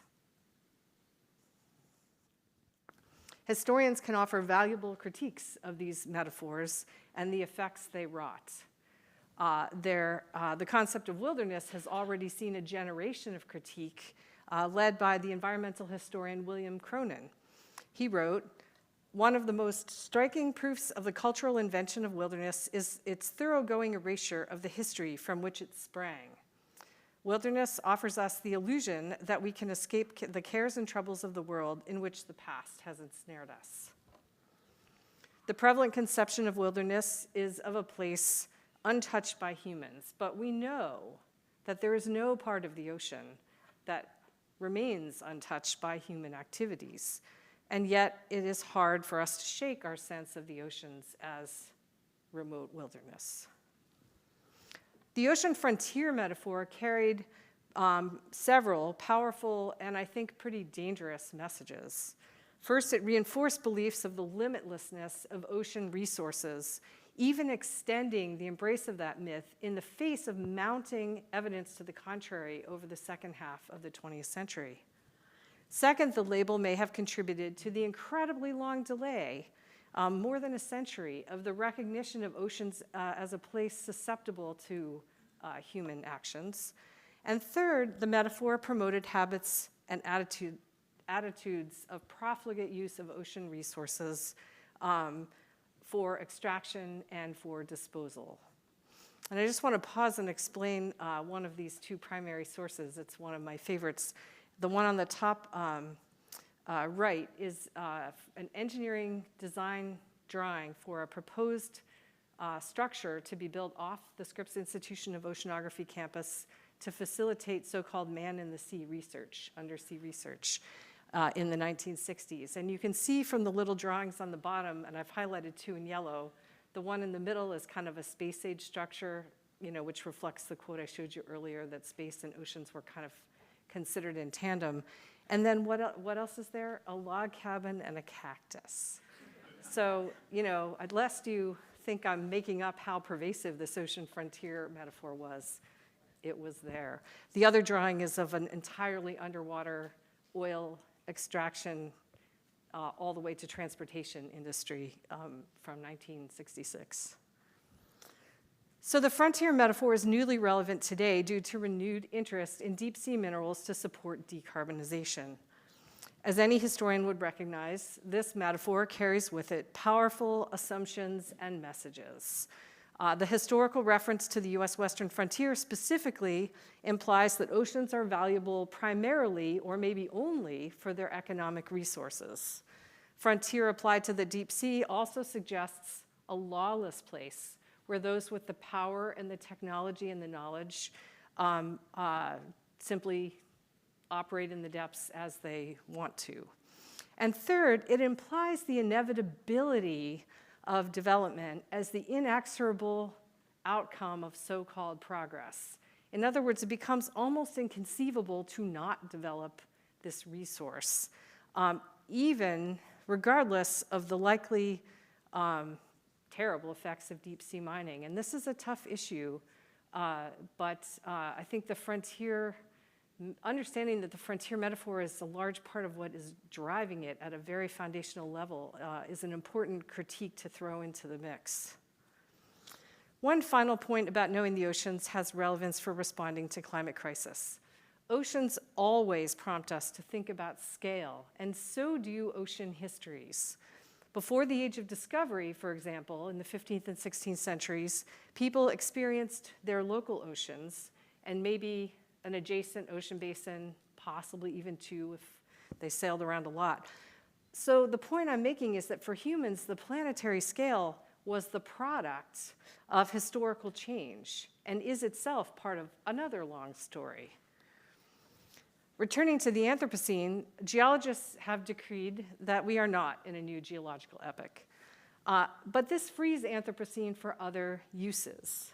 In an article just last week in Eon, the Finnish researcher Ville Lada notes the proliferation of scenes that I mentioned before, capital Ocene, plantation Ocene. And he criticizes that as a kind of waste of effort to try to find one root cause of the Anthropocene. That does seem silly when you think about it. And he urges instead that we should, quote, get away from the territory of alternative and competing points of origin from the debate between mutually exclusive root causes and look at the whole thing as a varying historical process. And I certainly agree with that. The Great Acceleration forces our attention to the planetary scale with its accompanying, by the way, top-down perspective, one reason why we need multiple scales. We tend to consider that the planetary scale, once conceived, has always dominated. But the historian of science, Deborah Cohen, has noted that in the 19th century, there were a wide range of scales in use, even though that was exactly the same time when worldwide standards began to be set for things like time and measurements.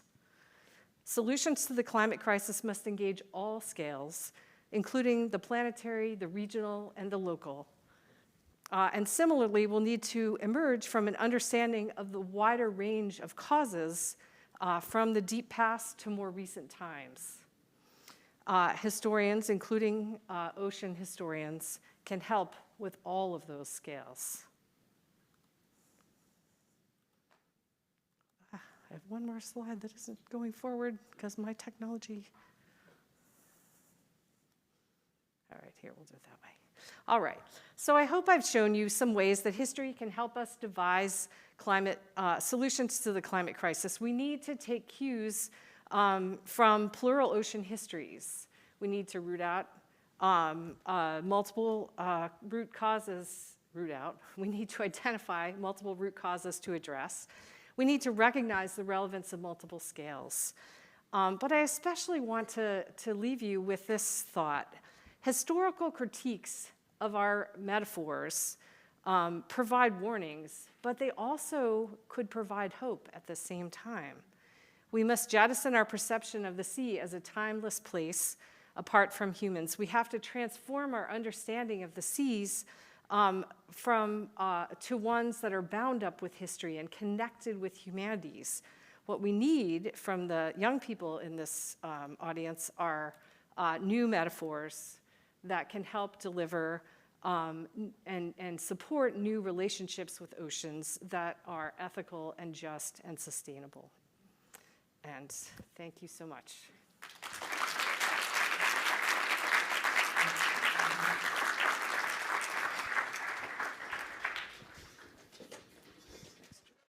Okay, so welcome back to their second half with the next two speakers. So just as a reminder, though, for the third time, if you want to submit a question for the panel, then go to that QR code and go ahead and submit that. So we have those all in hand so when we get to the panel part, because we're going to do our next two speakers and we'll go straight to panel, right? So have those, send those on in. All right, so the next speaker I'm going to introduce Josh Kohut, who's the Dean of Research at the School of Environmental and Biological Sciences and at the Ag Experiment Station. So Josh will introduce our next speaker. Thank you, Julie. And thank you all.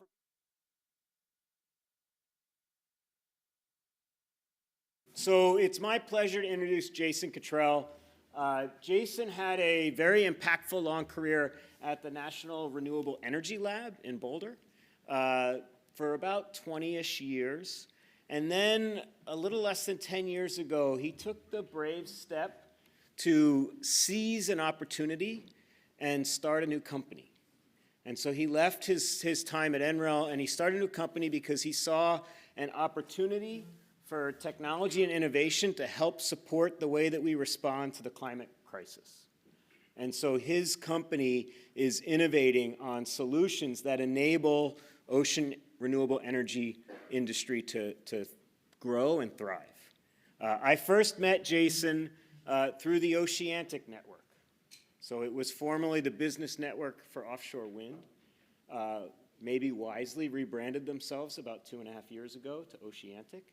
And they have a work group structure where they bring together academic, government, industry partners, thinking about how the industry can advance the renewable energy sector, originally with a focus on wind, but Jason is now chairing a recently formed work group focused on ocean renewables more generally.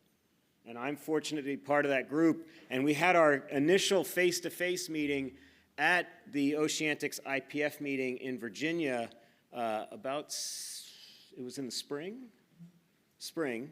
And Jason presented on what his company does. And you have these moments, these rare moments where you see something, you're like, whoa, I never thought of that before. And then it was like this clarity of like, that's a really good idea. And so I'm excited for you all to experience that with Jason's presentation that he's about to give. So please join me in welcoming Jason to the stage.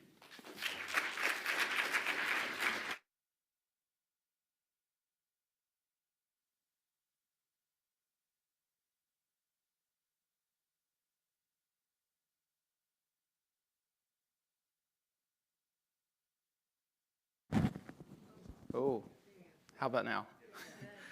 All right, great. So I'm the founder and CEO of Sperra. And let's see here. There's a button here of some sort. Probably the green button. Yes, of course, the green button. There's several buttons. And is there a laser pointer? Ooh, a green one. Okay, so we're going to talk about powering and cooling data centers using ocean renewable energy, which is somewhat of a novel concept. We do have a pending patent on that. But I'm going to start off with kind of a dry slide because, you know, you may be wondering, what is this concrete guy doing talking about data centers and floating solar panels and wind energy? Like, what's the connection? And in order to do that, you know, I need to tell you a little bit about, this must be backwards, a little bit about our company and what we're doing with 3D concrete printing. And then we'll talk about data centers just a little bit, but then getting into offshore data centers and how these things connect with ocean renewable energy systems. So what is it that we're doing at Sperra? If you had to abstract it, I would say our mission is building a new foundation for clean energy, literally. That is, we're using 3D printing technologies with concrete in order to build infrastructure primarily for renewable energy on demand, so to speak. So you can see an example of that, these gravity anchors that we 3D print for a floating solar system, and you can also see some wind turbines in the background.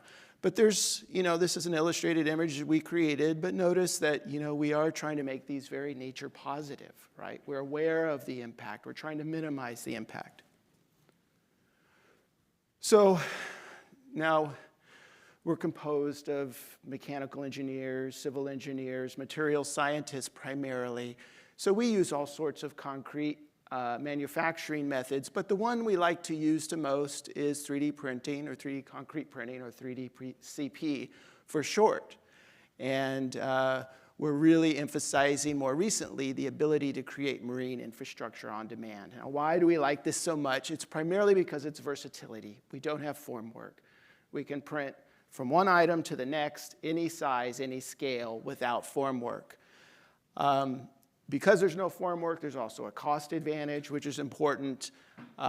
It's local, which means jobs, which is becoming increasingly important, both through the materials we use, but in the processes themselves. You don't want to ship concrete, you want to build it locally.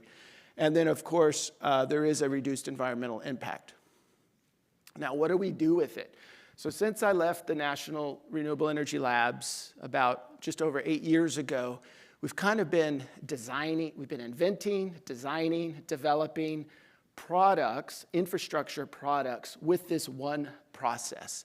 So we have about 3 different types of anchors, several different types of fixed platforms. These are, it's called canal solar panels over canals to reduce evaporation. We have a subsea energy storage system, and then floating platforms as well, and in this case, I'll get to this. It's a very small-scale model of what we call the floating construction station. So the common theme is all of these products are manufactured with the same printer, same equipment, same materials, in a relatively small footprint, ideally in ports. Okay, now we're getting closer to the ocean. Where are we getting our money? That's important. We've been extraordinarily successful in grants for small businesses. We're only about 11 people, but we're able to raise about $26 million in awarded grants, and that's resulted in these products, patents necessary for commercialization, 3 facilities, and 3 subsidiaries, and we have a lot of partnerships with both universities, which aren't listed here, but clearly industry. We're only about 11 people. Lots of PhDs, lots of material science, lots of engineers. Okay, so now where are we? Well, this is us in the Port of Los Angeles where we have a printer. It was the first port-side 3D printer for concrete in the world. We purchased in Rochester the world's tallest printer from GE, who was starting to develop 3D printed wind turbine towers. That printer can print about half of this room, about 8 stories tall. So this is a very scalable technology. It's real. And then the Kingdom of Jordan recently commissioned a facility for us right in Aqaba. And then more recently, we've been accelerating our expansion into Denmark and the UK. So those are all land-based facilities. And the next generation that we're working on, and we have state US-funded money to do, is the floating construction station. So you can see that here. Basically what we're doing is we're 3D printing concrete, floating caissons, joining those together. We also have an elevator, a concrete elevator. We're gonna print all of this, of course. And then we have a 3D printer on top. So we're moving the 3D printers onto the water, and we can print a whole bunch of stuff. So in this case, you see the University of Maine's concrete floating foundation for offshore wind. You assemble the turbine, push that out to shore. There's other sorts of concrete foundations as well, as illustrated here. And you can use this for other things as well, including assembling steel or retrieving. But this is what is very much what we consider part of the future. for 3D printing. Okay, now to connect that with floating data centers. So with the floating construction station, we can obviously print, maybe not so obviously, but we can print support structures for floating data centers, which I'll show in just a moment. So, okay, there's a lot of information out there on the data center challenge. You can't miss it. It's affecting the entire world, both from a sustainability, from a national security. It's important. And the biggest challenge is power. How are you going to get the power? CO2 and sustainability, I would argue, equally important in the longer term. And then, of course, there's some water usage concern, especially freshwater usage concerns, but that would be a third order, I would say, concern, because they're addressing that in many ways. Okay, well, let's look at the numbers for a second.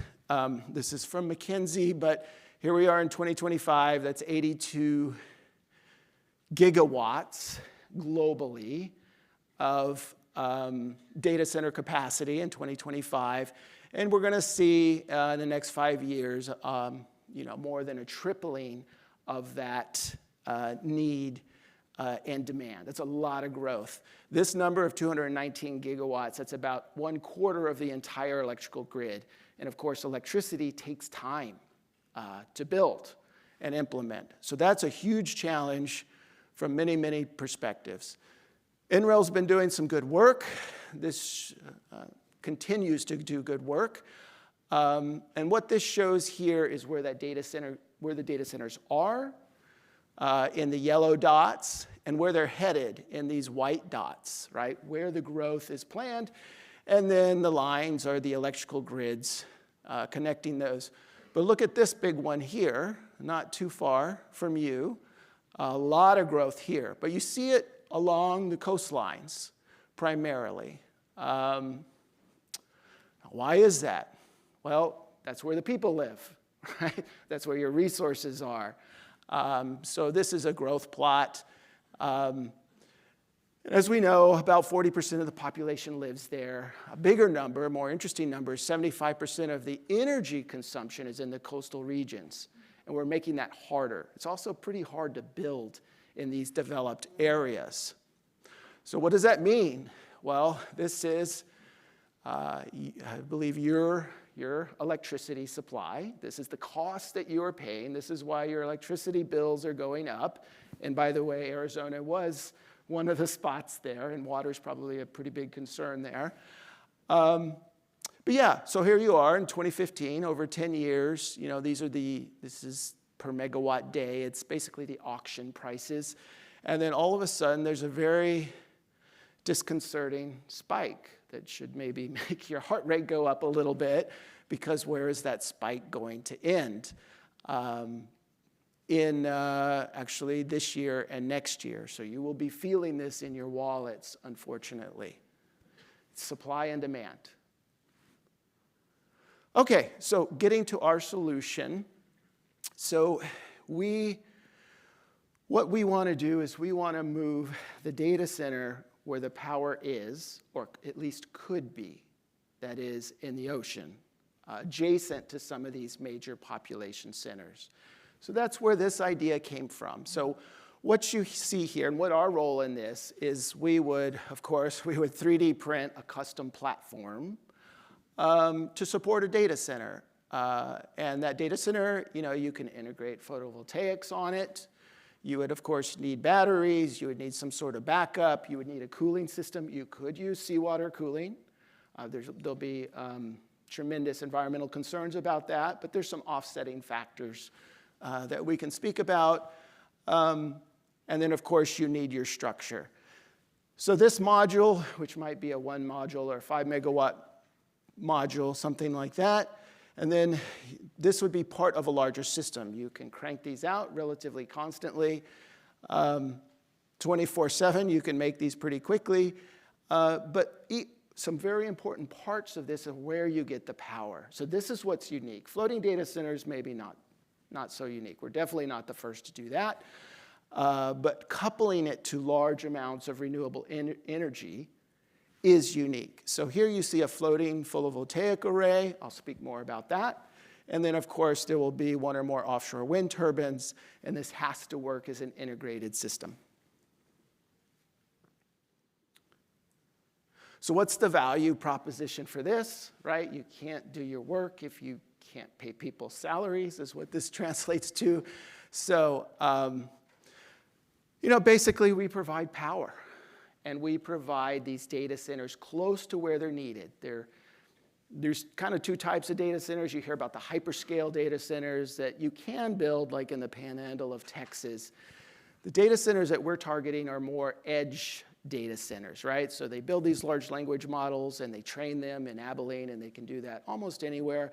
But then you need to run it, and you need to run it closer to where the people are. And that's what we're after. And what we will see in the next 2 years is an explosion in those data centers, the edge data centers. Sometimes they call them inference data centers because you're inferring these large language models. You're going to see an explosion around the major population centers, and they're going to need a lot of power. So that's what we're going after. We provide the power, we provide proximity. Of course, there's sustainability.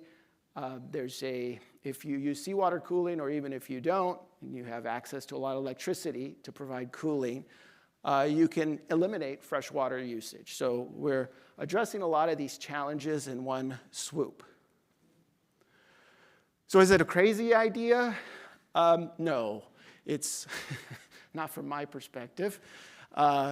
There's been quite a bit of work in this, actually, including from Microsoft. They had a subsea data center probably a decade ago that they deployed successfully, and they had quite good success with. And then you look at the other countries that are active in floating data centers: Japan, France. The Nautilus system is actually an operating data center on a river in Oakland, California, that they're using the river for cooling. And then Singapore, China, and again, Japan. So these are out there, and what's unique about what we're doing is the renewable piece of that. So we don't want to just do floating. We want a net zero floating data center, which is the key.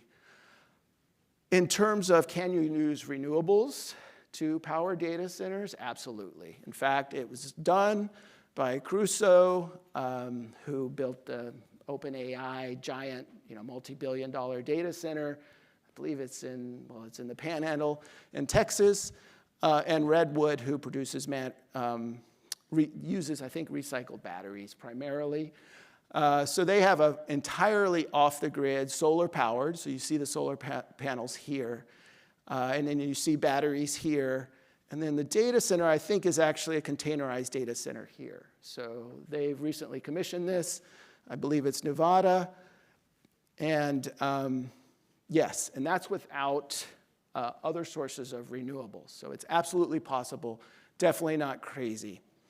Okay, but we are going to need a lot of power. Which one should we use, right? So the main types of offshore renewable energy, or maybe the leading, of course, are floating offshore wind, and there's many different flavors of that. Wind turbines that are fixed to the seafloor, and the next generations, which are floating turbines. You can see them kind of on the right. Marine energy, several different forms of that: wave, tidal, and current. And then more recently, offshore solar. In contrast, there's also inland floating solar, which, by the way, New Jersey has the largest floating solar plant in the US, and that's at Canoe Brook. But there's several different types of that as well. So which one would you use? So we're about halfway here, and I'll just say, if you think it should be offshore wind, raise your hand. Who thinks we should be using solely offshore wind for this? Anyone? Ooh, offshore winds, I see one. Okay. Let's see solar, right? Because anyone think we should be using solar for this? Okay, I see a few. All right, I see a lot of uncertainty, but that's okay. We're used to that. Okay, so that was a trick question. when anyone ever asks you, which one do you want, your answer, you should immediately think both. You always want both, right? So that's what you should be, or multiple, if that's possible. So our idea was to obviously use hybrid power systems, and that's a key technology to solving a lot of these renewable energy challenges. So what you see here is we have a solution. It's a fixed bottom type of offshore solar coupled to an offshore wind plant. And there's a lot of this work going on in Europe, some in Asia, for example. And why would you want to do that? Well, obviously, within a similar amount of space, you can double your energy production. Well, that's pretty nice, right? But you can also do things like share the subsea cable, share the permitting, share the maintenance and operations, the data acquisition. So there's a lot of synergies and value in combining these, which results in a lower levelized cost of energy, substantially lower levelized cost of energy. Interestingly, you're also going to probably want storage. I mean, yes, these are connected to shore, but you're going to want storage as well. You can reduce the amount of long-term storage by 70% by combining energy sources. Why, right? Intuitively, why? Well, look outside. Where's the sun? It's not a lot of sun. Here we are in November. The red is the sun, right? But what did we see yesterday? I don't see it so much today, but what did we see yesterday? Incredible winds. So the wind in blue was roaring pretty good here in New Jersey. So when you combine them in green, you get a relatively stable energy output. So that's so important. And so far, mostly underutilized, other than in a kind of an informal manner. Right? So hybrid power systems, very, very important. Now, some other things that were kind of aha moments that I think are important, and I kind of like you to remember, is, when you're looking at, well, how much of this stuff is out there, right? If we need a lot of power, where can we put it, and how much is out there? So you want to look at the gross and the technical resource potential. Right? So here you see offshore wind. And I got to caution you here. There's such a big difference here. They used, they believe it's a Cymie plot, right? So, these look kind of the same, but they're not. So here's offshore wind at 2 terawatts. And you look at the capacity available, the gross capacity of solar, and it's 85 terawatts, right? So there's a lot of area out there. And I think, as Joellen can remind you, she's experienced that firsthand. When you're flying on a plane, you look down, and it's staggering. I think we forget how big it is. I'm not saying we need to use all of it. I'm just saying there's options for pieces of it. There's other technologies, wave energy, tidal energy, ocean current, OTEC. All of them are candidates. All of them have their time and place. But clearly, solar has got our attention, not only because there's a lot of it, but because onshore today, it's most likely the lowest cost, depending on where you're at and what your options are, lowest cost form of energy on land. My hypothesis is that it will also be the lowest cost form of energy on the ocean. So it's a really good candidate for solving some of these problems. Here's what's going on in the world, a snapshot. It's changing pretty quickly, but I think there's about 10 different concepts here. These membranes that are inspired by lily pads, these, I don't know, Kit Kat bars. I don't know what they're called. I call this the swim lane concept because I thought of it when I was swimming laps, and I didn't move on it, but these guys in Norway did. A variety of different concepts. So, you can have a lot of fun dreaming up different possibilities, inventing possibilities. I can tell you there's a lot of room for innovation in this as well. I'm going to focus on solar here because, 30 minutes goes by pretty quickly. But this is where the action is internationally in floating solar. So Europe, right, especially the Netherlands, right, hybrid power systems, combined sea-use spaces. Clearly, some of the world leaders, and then Asia and Southeast Asia, they're really about to go all in. They're calling it kind of the, it's appropriate for history, it's I think it's the wild frontier of floating solar. So, well, thank you for pointing out that trend and some of the dangers of that. But that is what Southeast Asia and how people are looking at it today. Absolutely. Unfortunately, hate to bring it down, but yeah, we haven't had any success in the US in one, convincing the DOE. So, well, we've had a little bit of success, mainly for freshwater solar, but convincing them that they should look at offshore solar before it was effectively dismantled, which is where we're at today. So, so this is where the action is. It is happening. We are exploring those locations. We plan to work in those spaces and bring the technologies back when the time is right. So floating solar, like any technology, has a plethora of challenges, right? I'm sure the environmentalists and oceanographers are, all sorts of alarm bells are going off, primarily due to the number of mooring lines. There's also a shading issue that needs to be addressed. There's a number of issues. There's birds. Birds love it. They love to sit on it. They love to poop on it. It's a big challenge. But a key thing is that, at least in the technologies today, and the technologies are changing, there's a lot of mooring lines, about 25 times more mooring lines, which means you need to be very careful and thoughtful about these systems, because mooring lines in general, there's concerns about entanglements, there's concerns about hurricanes, and then there is a lot of biofouling that will make your life miserable. So, we don't shy from those problems. We had the idea of taking some cues from offshore wind, right? So you've got fixed bottom offshore wind and floating wind. Fixed bottom is first because it's easier. So we said, let's make fixed bottom offshore solar.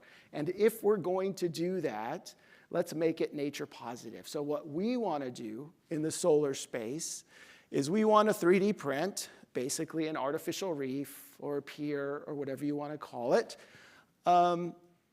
very intentionally, so that it is biopositive, right? Instead of worrying about biofouling, we want to embrace it and bring it on, grow more, whatever you're trying to nurture, whether it's oysters or mussels, and then the marine life that comes with it. So that's one of our concepts.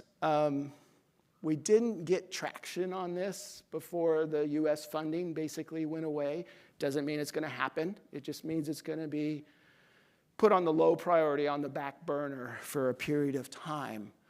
But this can be very useful for powering data centers and making those data centers nature positive, right? That's what we're going after with these technologies.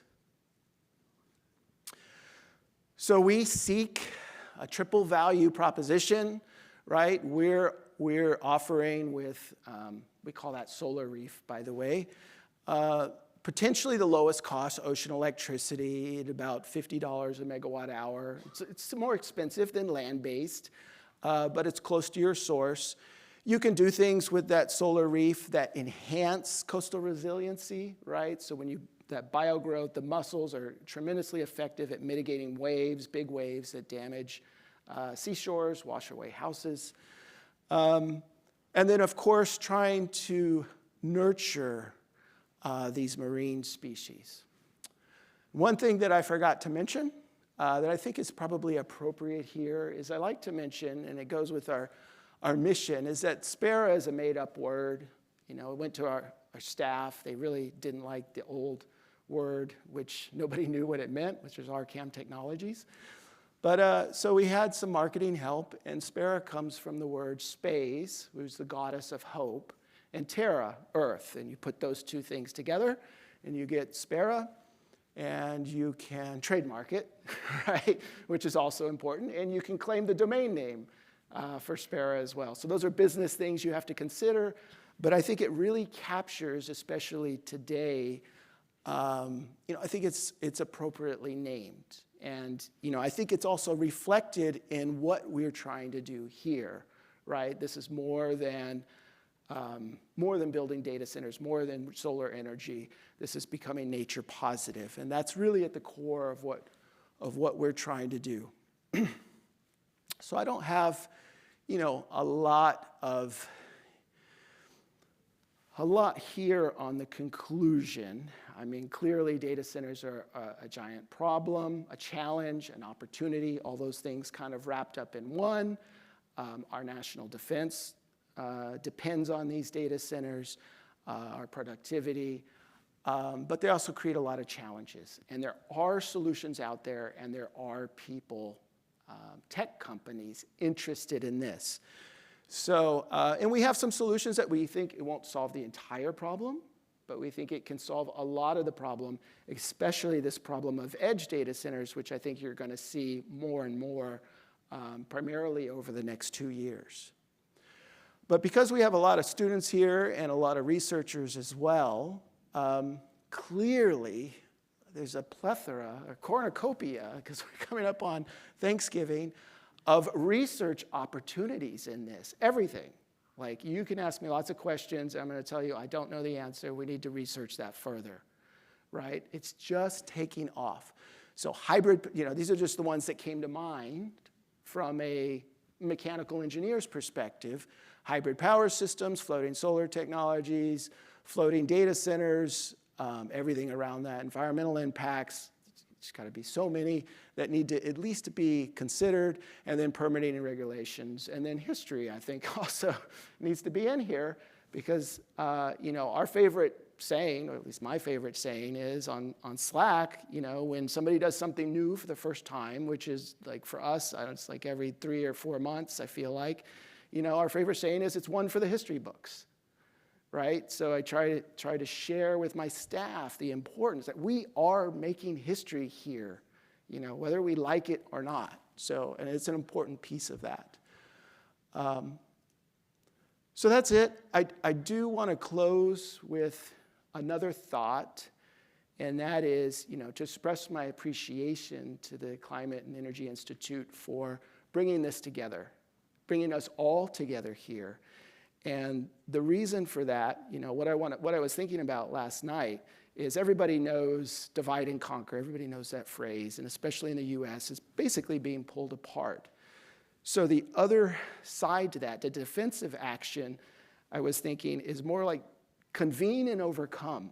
Like, there's a certain amount of inspiration and power that comes from convening. So I hope you feel that here, especially these days when, I work out of my home office and it's usually just you standing there. Yes, you have your 10 people in other home offices, but it's pretty rare that you come together. So I want to express my appreciation for the Institute inviting me here and bringing us all together.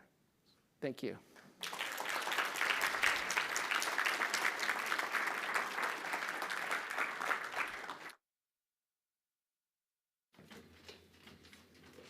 Thank you. So that was fantastic. One of the things I love about this symposium and having all our areas together is having everybody on one theme, talking from different angles. It's so cool and it's so inspirational. So thank you for that.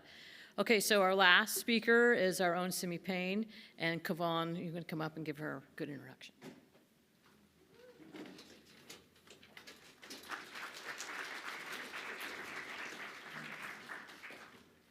All right, good morning, everyone. I'm Kevon Rhiney. I am the Climate and Energy Institute's area lead for the human dimensions of climate change, mitigation, adaptation, and resilience. I'm also an associate professor in the Department of Geography, where I study the justice and development implications of climate change for small island and developing states.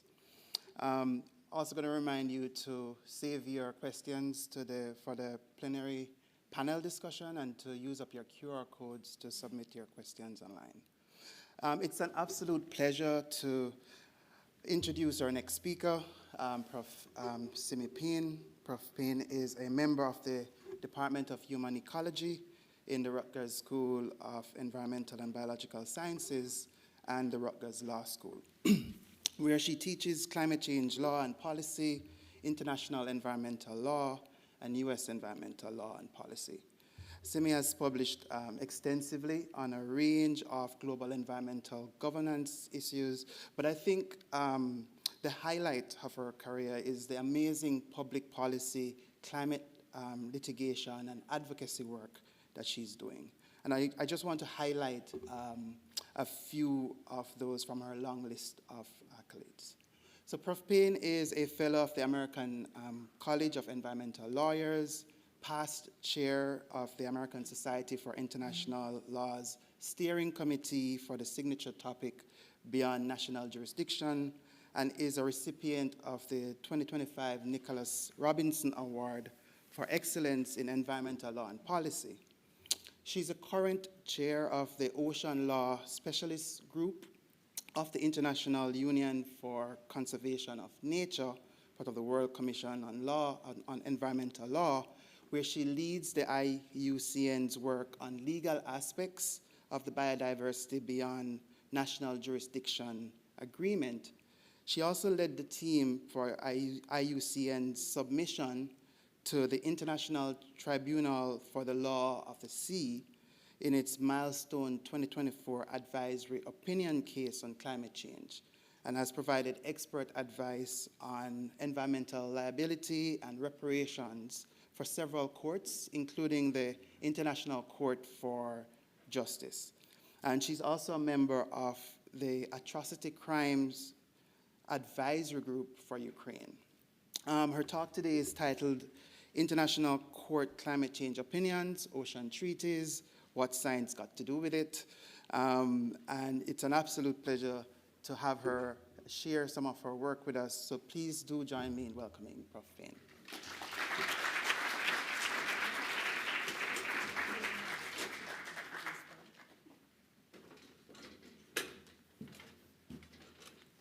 Well, it's an honor to be introduced by Kevon. It's an honor to stand before you. I've been at many of these symposia in the past, and I think our speakers so far have not disappointed in upholding the high standard and engaging quality of these. So thank you to the Institute and the people who organized it and the people who are manning everything from the time cards to the food to the tech. It's really, you guys are doing a fabulous job. So I think I'll take a moment. Let's see, it's not on the big screen yet. Video on the big screen? Because I was going to start by explaining what were the images behind me, but why don't I go ahead and I'll interrupt myself and come back when they're there. Just a factoid that I wanted to throw out. Joellen has provided most of the factoids about the ocean, its extent, its importance, all of that.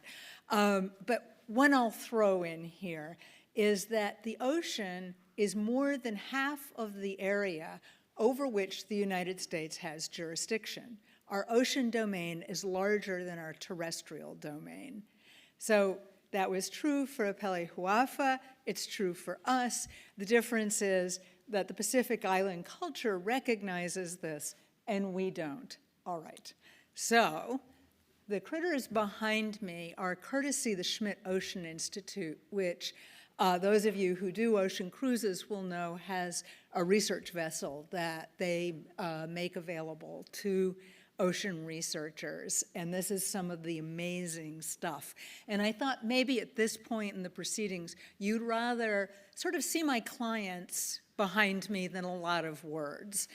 So now, let's think, however, let's imagine ourselves in elegant courtrooms with distinguished judges representing the legal traditions from every region of the world.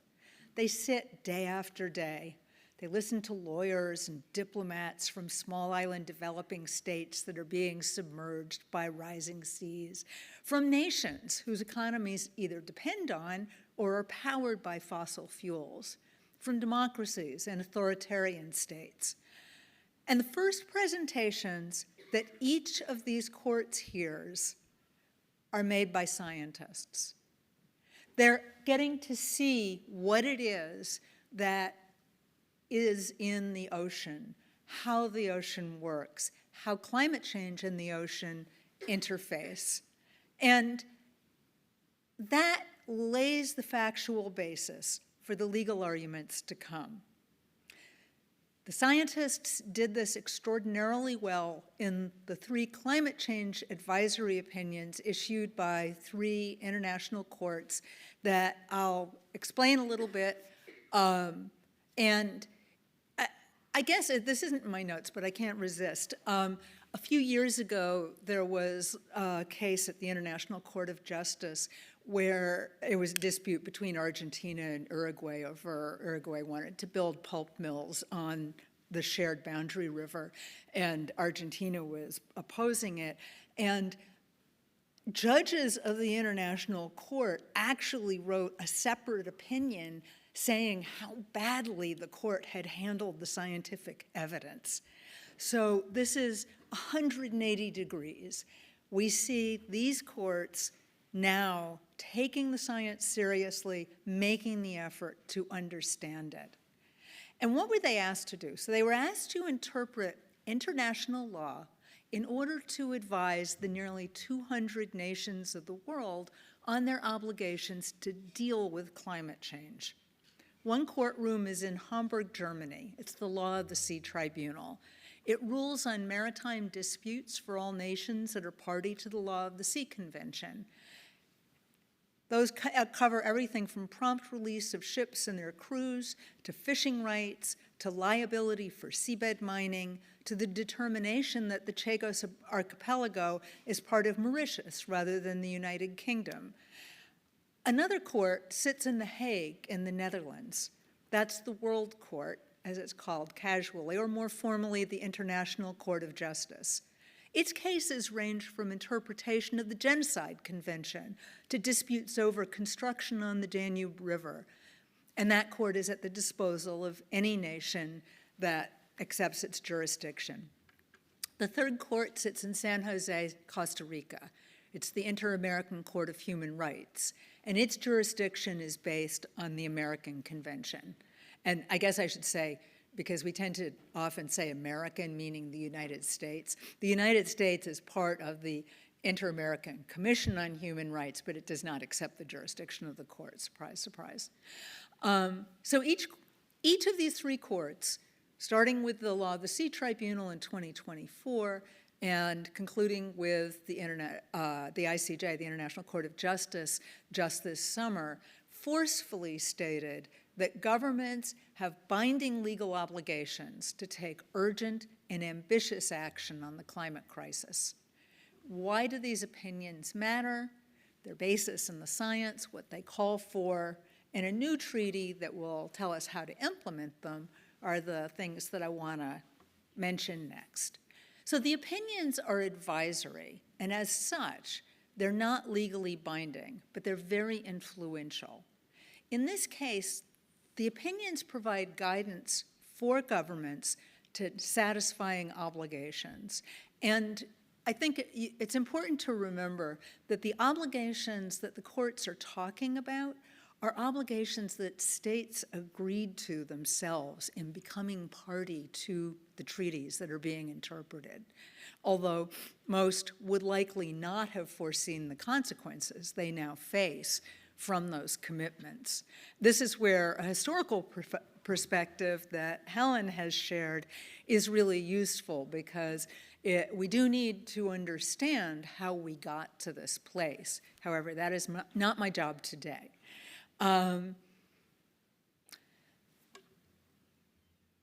So I think there are some countries where these opinions will be immediately taken on board as applicable law. There are other countries that will use them politically as advocacy. There'll be topics at the current Conference of the Parties for the Climate Regime taking place in Belém, Brazil. And they'll particularly play a role in equity issues that are quite fraught currently.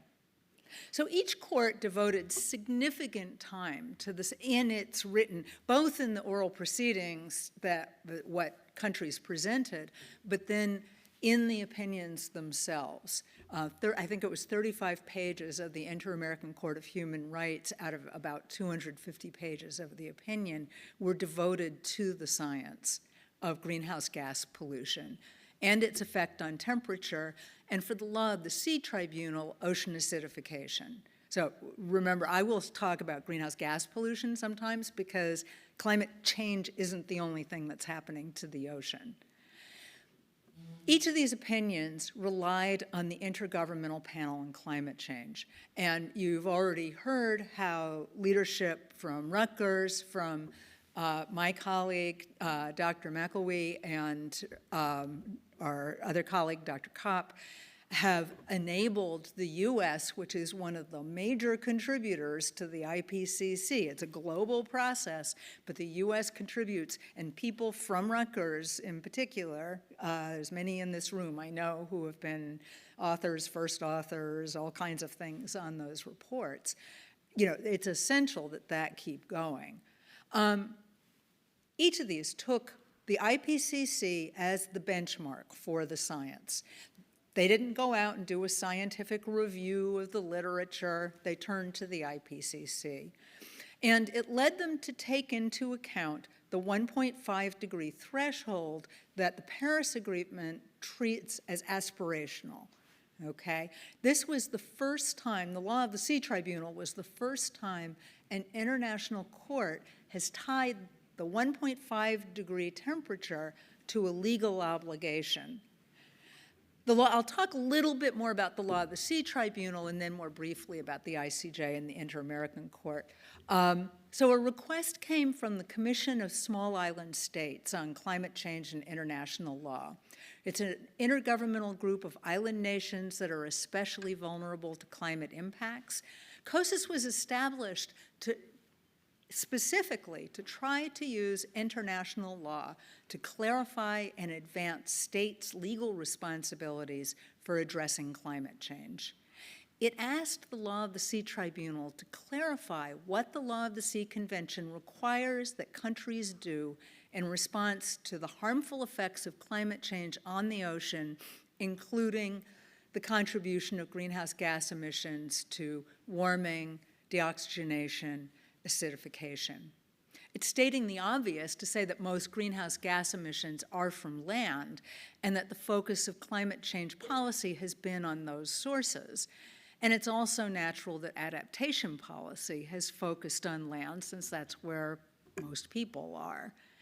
But now we're seeing that ocean warming, deoxygenation, and acidification impacts in the marine environment are affecting fisheries, are affecting storms, are affecting terrestrial concerns. So while the critters on the screen behind me, really we should respect them in and of themselves for purely selfish reasons. We need to be concerned about the ocean's health. That's becoming clear to decision makers. And COSIS, by requesting this opinion, the tribunal, through its discussion of both science, referencing the IPCC reports, and law, have helped to connect and integrate commitments made under various international agreements. So the tribunal had to go through the process of saying, you know, greenhouse gases, do they actually even fit under the convention? Are they pollution? It's sort of like the endangerment finding under the U.S. Clean Air Act that was mentioned earlier. And it was very easy, actually, interpreting the definition of pollution in the convention to find that greenhouse gases actually are marine pollution. So from there, it was a fairly straight-line conclusion that states must take all measures necessary, and this is term of art kind of text, all measures necessary to prevent, reduce, and control pollution of the marine environment from any greenhouse gas emissions wherever they occur. The objective risks are high, the advisory opinion found, as demonstrated by the science. And they go into some detail about the impacts and the risks. So a stringent level of performance of obligations are required, that the due diligence extends to non-state actors, and states have to ensure that those non-state actors under their jurisdiction and control comply with the obligation to protect and preserve the marine environment.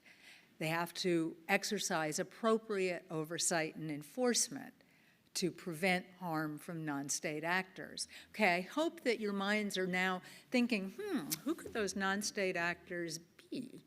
The law of the Sea Tribunal does not tell us, but the International Court of Justice, which I'll turn to in a moment, does. There's some specific things that the law of the Sea Tribunal requires: environmental impact assessment of activities. Planned activities have to be assessed for their impacts on the environment before they take place.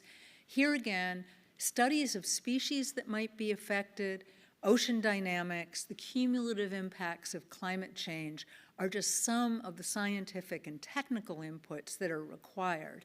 And so I hope people who are doing research in these areas will also think, when you're planning your research, can it be used? Can you make it accessible both in your protocols and how you formulate it, and the contacts, the communications you make with policymakers to make sure that that information comes into this policy realm.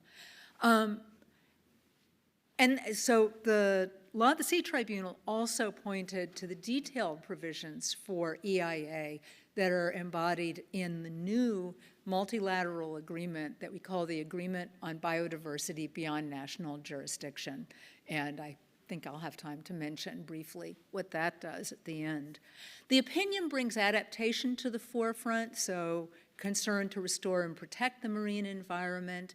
It addresses the ocean as a carbon sink, and there are two articles in the Law of the Sea Convention that require countries to prevent harmful technological interventions, to regulate pollution from emerging technologies.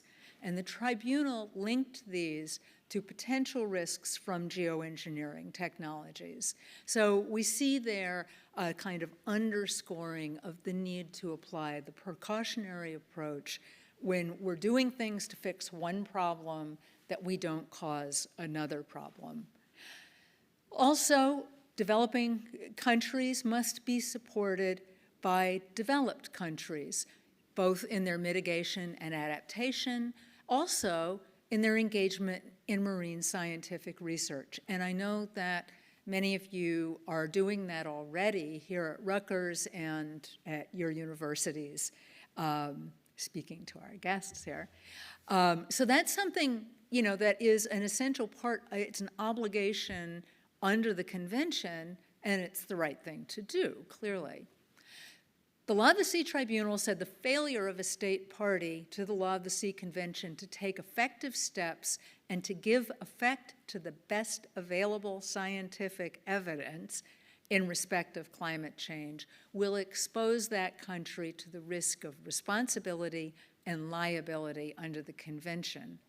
I think it helps to know that the convention was adopted in 1982 when major pollution legislation was adopted in the United States and Europe, India, China around this time, which helps explain the convention's strong legal obligations for managing pollution. It has a very different flavor from the climate regimes, which are a bit more flexible in the obligations. So it was important that the Law of the Sea Tribunal said both the Law of the Sea Convention and the climate regime apply together. So I'll be a little quicker on the International Court of Justice. Their opinion came out July 23rd of this year, and I think it is considered by many to be the most significant of the recent advisory opinions because it has general jurisdiction. It has a higher profile than the Law of the Sea Tribunal. even though it doesn't have as good a reputation for dealing with scientific evidence. But they did okay this time. So the UN General Assembly asked the ICJ to provide an advisory opinion on the obligations of states to ensure the protection of the climate system and the legal consequences when states have caused significant harm to the climate system with respect to vulnerable states, especially small island states, and to present and future generations harmed by climate change. This advisory opinion also attracted an extraordinary number of states participating, and in both cases, the number of states, of developing states that participated in these proceedings was unprecedented. So that was another really positive step forward, at least in the context of international law and engagement in this part of the global policy. The ICJ opinion was generally in agreement with the Law of the Sea Tribunal advisory opinion, but it also offered new opportunities for contentious legal cases between states affected by climate change harms and states whose greenhouse gas emissions have contributed most to the problem. And an important step here, and I kind of wish Bob Kopp were here because I know he's taught classes about attribution, but the opinion actually says that the science of attribution is sufficiently advanced to allow determinations of causation, and that clarifies that if a state can be in breach of its obligation to take measures to mitigate greenhouse gas emissions from private actors, and the harm can be attributed to that state's emissions, that opens the door to significant financial liability. Then this is the really even more interesting part in a way. The ICJ advisory opinion said that state conduct in fossil fuel production and consumption, including granting of fossil fuel exploration licenses and subsidies, may constitute an internationally wrongful act attributable to the state. So that's the International Court stepping out in a way that was quite surprising. It also feeds into the conversation about loss and damage that's ongoing at the Conference of the Parties meetings every year in the climate change regime context. So we'll see what happens there. It's not especially controversial to say that the Paris Agreement requires parties to prepare, publish, maintain, and account for their nationally determined contributions, but the ICJ further said that the content of those nationally determined contributions, NDCs, is not discretionary or self-defined, that parties must do their utmost to collectively maintain a safe climate. Now this is, in some senses, you know, you might say, well, how are you going to enforce that with the US and China and Russia? But it does create the basis for states that want to participate or people within states that don't want to participate to advocate at all levels for cooperation and action.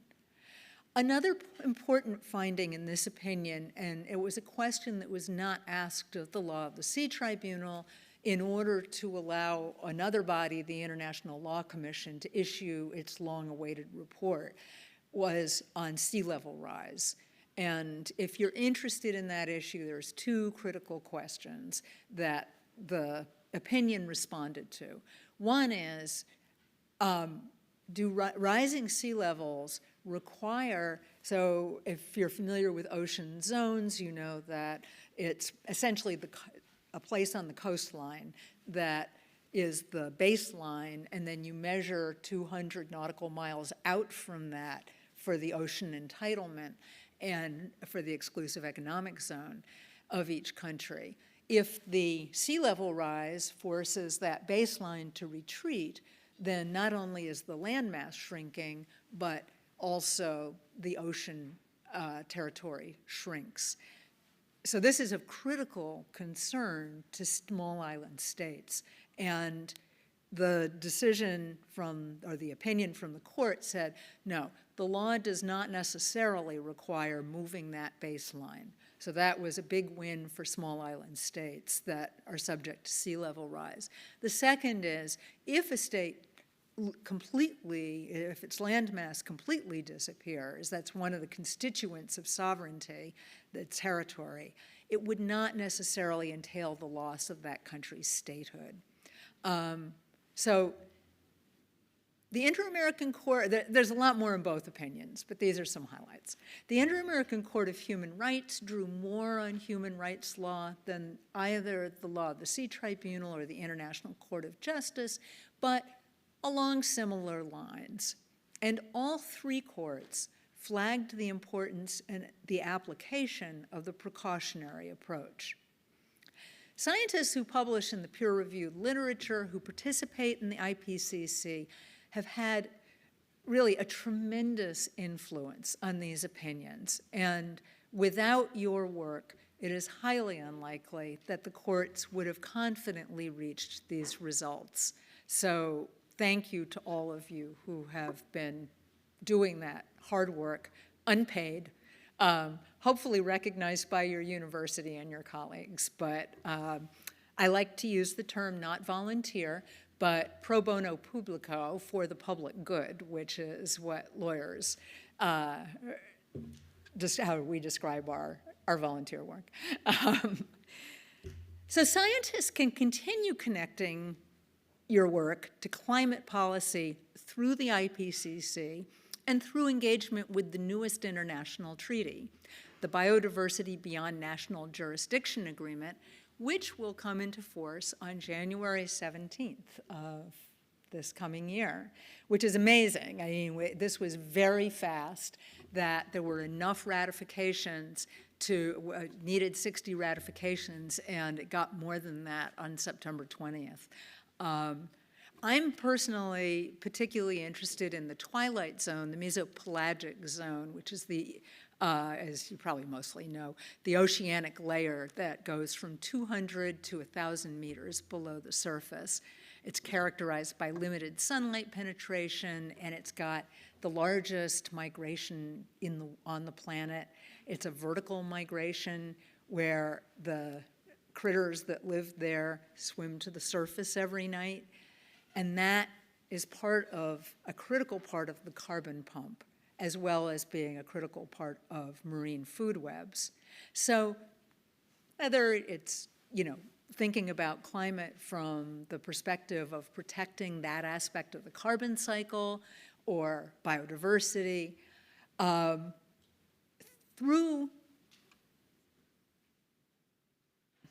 all right. Oh, I see what I was doing. Okay, sorry, I'm a little confused in my notes.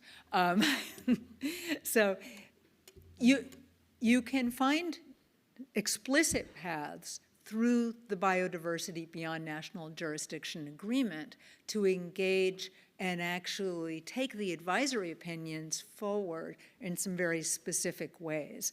And the next thing I was going to say is, what is areas beyond national jurisdiction? I mentioned baseline when I was talking about small island states that are dealing with sea level rise, and the exclusive economic zone beyond the EEZ, except for where there is an extended continental shelf, which is more complicated.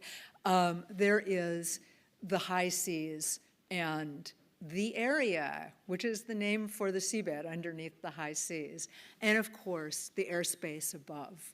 So that whole zone needs your research, it needs your attention. It is not subject to the regulatory jurisdiction of any state, except to the extent that governments regulate ships that they register.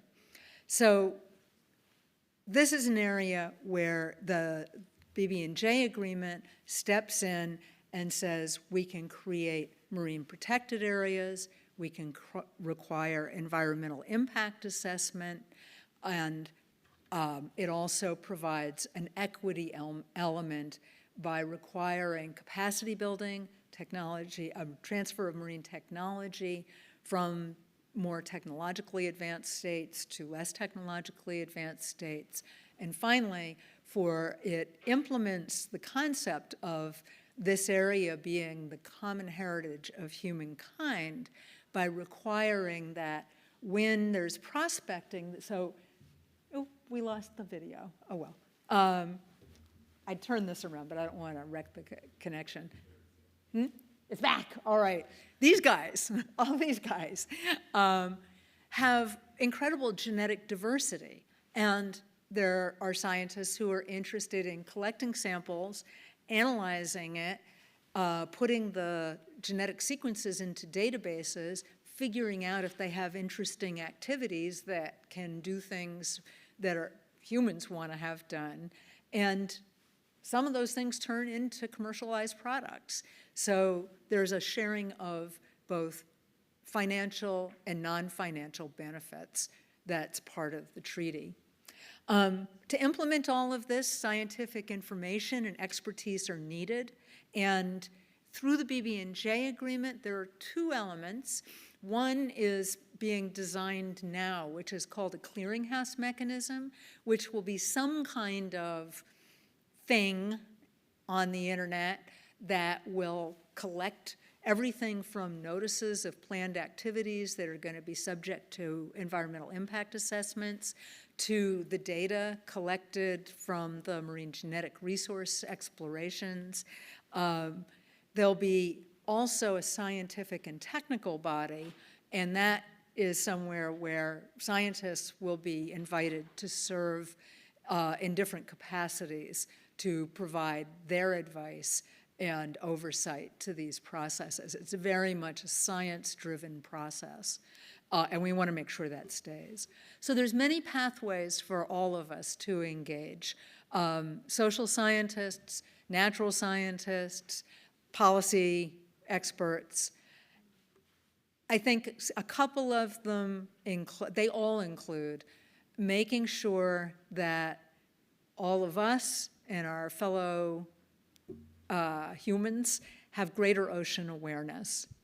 That recognition, although international law is top-down, it has to be implemented in national law. It has to be implemented in the way that we think about the ocean. And ultimately, in a democracy, we can't get this done if we can't depend on public understanding and will. So thank you very much for your attention, and thank you, everyone, for your time.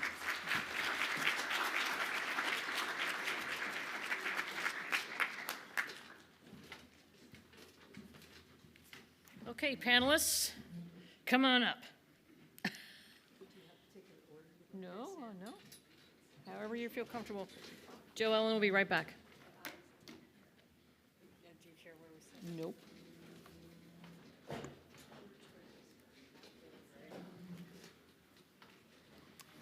going to put on here so they'll get captions. Allegedly.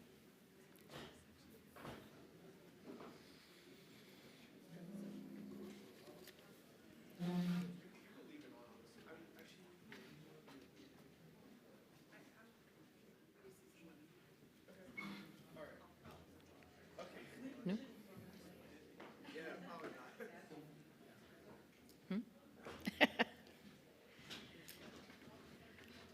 Okay, so Joellen's on her way up. So I first want to, I'll take the moment, well, you don't have to run, don't worry. I want to take a moment to make a shout out to my crew and the RCEI, and that Marjorie and Oliver and Sean and Leon and all of our undergraduate and graduate student volunteers. They do a remarkable job setting us up for success. All I have to do is come up here and not do something silly and make it all work. So they are fantastic. So I really want to make that clear. I also want to shout out to the Chancellor's Office. So the Chancellor's Office is a major supporter of RCEI. And so the Chancellor's Office elevated the importance of climate change in the university. We're one of the 4 sort of strategic initiatives that Chancellor Conway put forward. So that, especially in this time, is a really big deal. So I want to thank them for that support and continued support moving forward. So for everything that we're doing, then we have a chancellor's office to thank for that, and a whole lot of infrastructure that's supported by our various deans across the schools in Rutgers, New Brunswick, that make all this happen. So the fact that they elevate this thing makes this sort of stuff possible. So thanks to them as well. All right, guys, you ready? All right. So I'm going to start us off, and somebody's going to help me with the online questions because I forget how to do that. But one of the first things I want to, I teach a class on climate change ecology, and I found that I have to structure that class such that, you have to kind of give them a background and like the quickest possible Earth system science view of climate change and how it's happening. And then you go into all the impacts of climate change on ecological systems, and you can't stop there because it's incredibly depressing, right? You just tell all these stories of loss and change and everything else, and that it's not like what we've seen so far is sort of, it's not necessarily, it's sort of, you can come away from that with a kind of a bleak outlook. So I take the whole last part of the class and I talk about solutions and how an ecological understanding gets us to those solutions. And so I find, even for myself in going through and doing that I find these little moments of inspiration that make me feel a lot better. And so I'm going to ask you guys if there's sort of a story or an unexpected moment where you have found that inspiration that you might want to share with us. Anyone who feels so moved can start.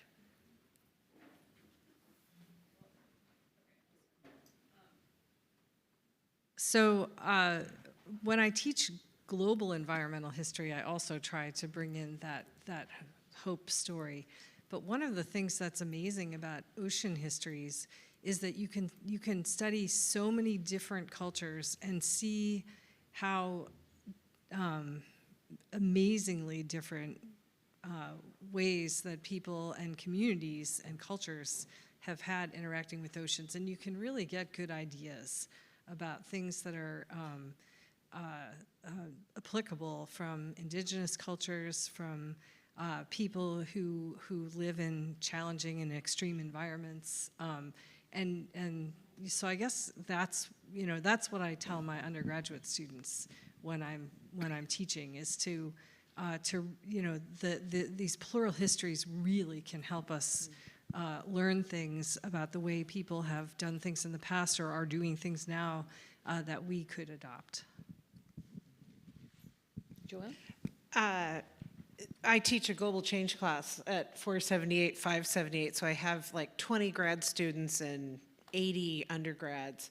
And it's required by a lot of programs now, including even over in our business school.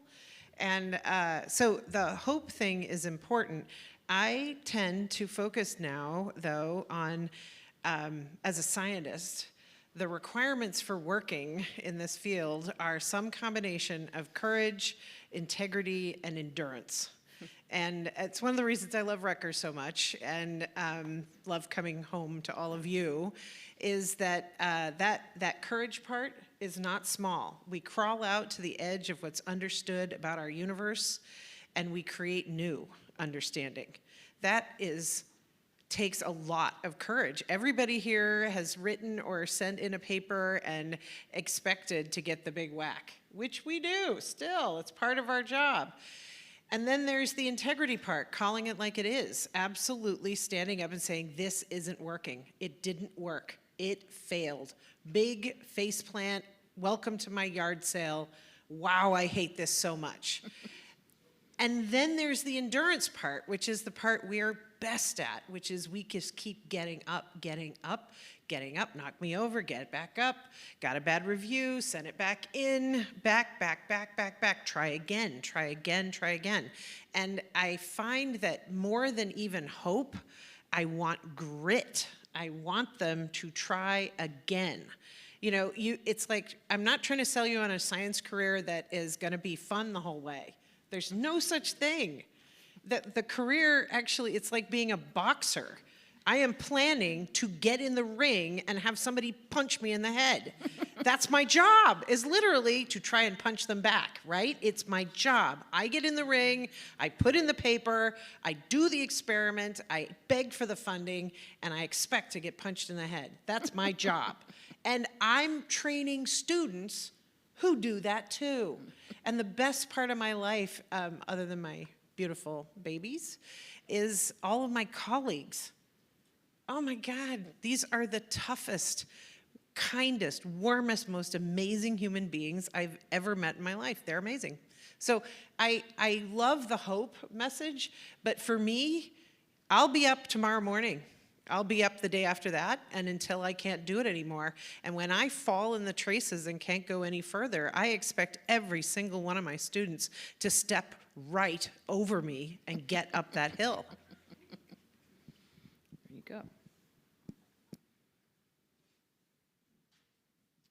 Yeah, so I would, I do have a one story, maybe it's a comment, an interaction with a colleague that I remember, and it's relating to innovation. This guy was he just innovated, and I couldn't understand, like, how do you do it? Like, where does it come from? And he stopped one day and he said, I just believe I can. And then so I kind of tried to adopt that as best I could. So believing that you can do it is the first thing, because the flip side to that is if you don't believe you can't innovate, if you can't solve these problems, you can't continue, well, that's a self-fulfilling prophecy. You're done. But if you tell yourself you can, obviously, a lot can happen. So that's worked for me. But really, it's not so much the innovation, it's the attitude and perspective, the yes, we can mentality that's important.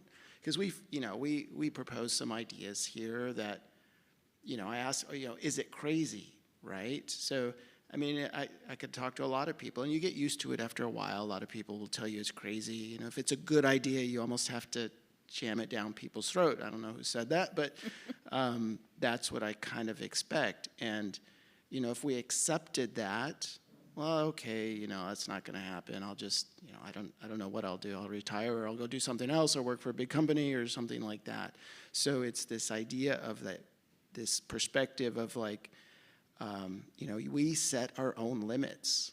And that's kind of a theme, whether it's innovation or it's solving these problems or it's getting up every day and just, continuing. I think that is so important.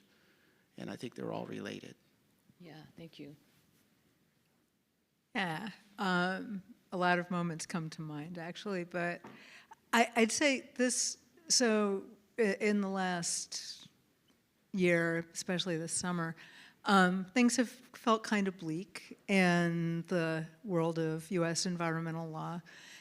And then I got to, in August, like every August for the last too many years, 7 years, I've been at the UN with people from all over the world. And the negotiators from all these countries are working on a multilateral process together to protect the ocean.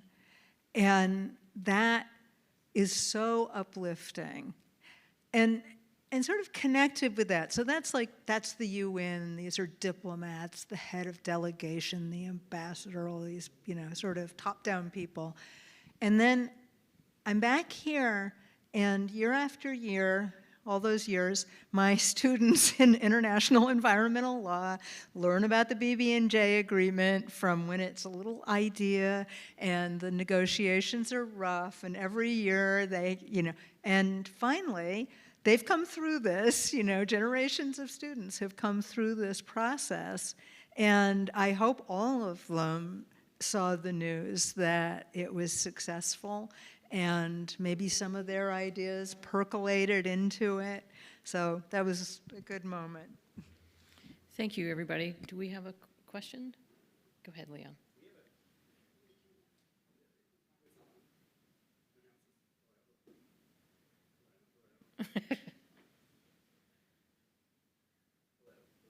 No.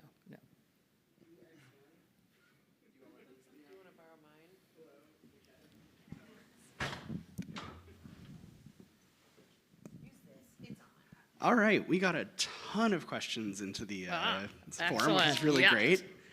We're going to start with this question by Maya Feinstein, who is a graduate student. How can we ground people to the Southern Ocean? How can we bring the science home to them? What about creating stories, histories, and metaphors about the non-human life that we share, that we should care most? That we should care about most here?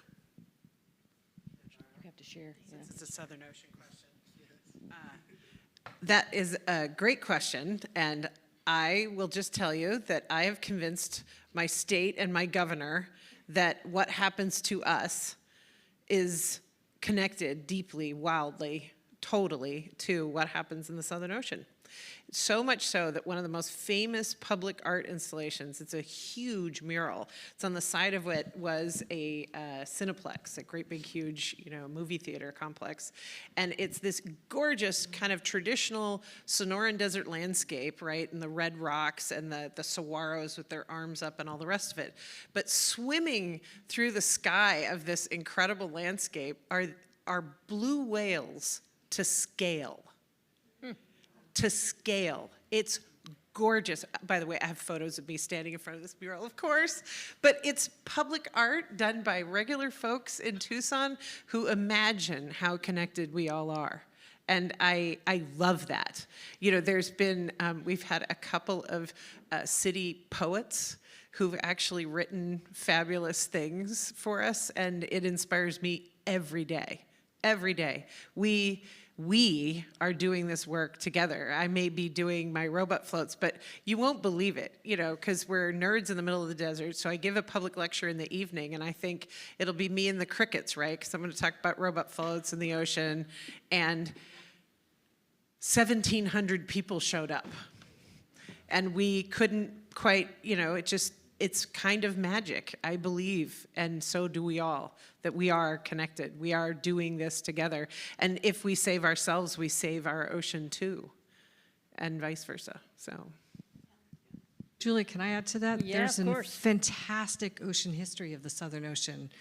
You should read it, and anyone who cares about the Southern Ocean. It's called Wild Sea by Joy McCann. And if you want to talk about it's a very narratively driven history. It's beautiful to read, and I think it would be of tremendous use to anybody who's doing work connected with the Southern Oceans. Excellent. Go ahead.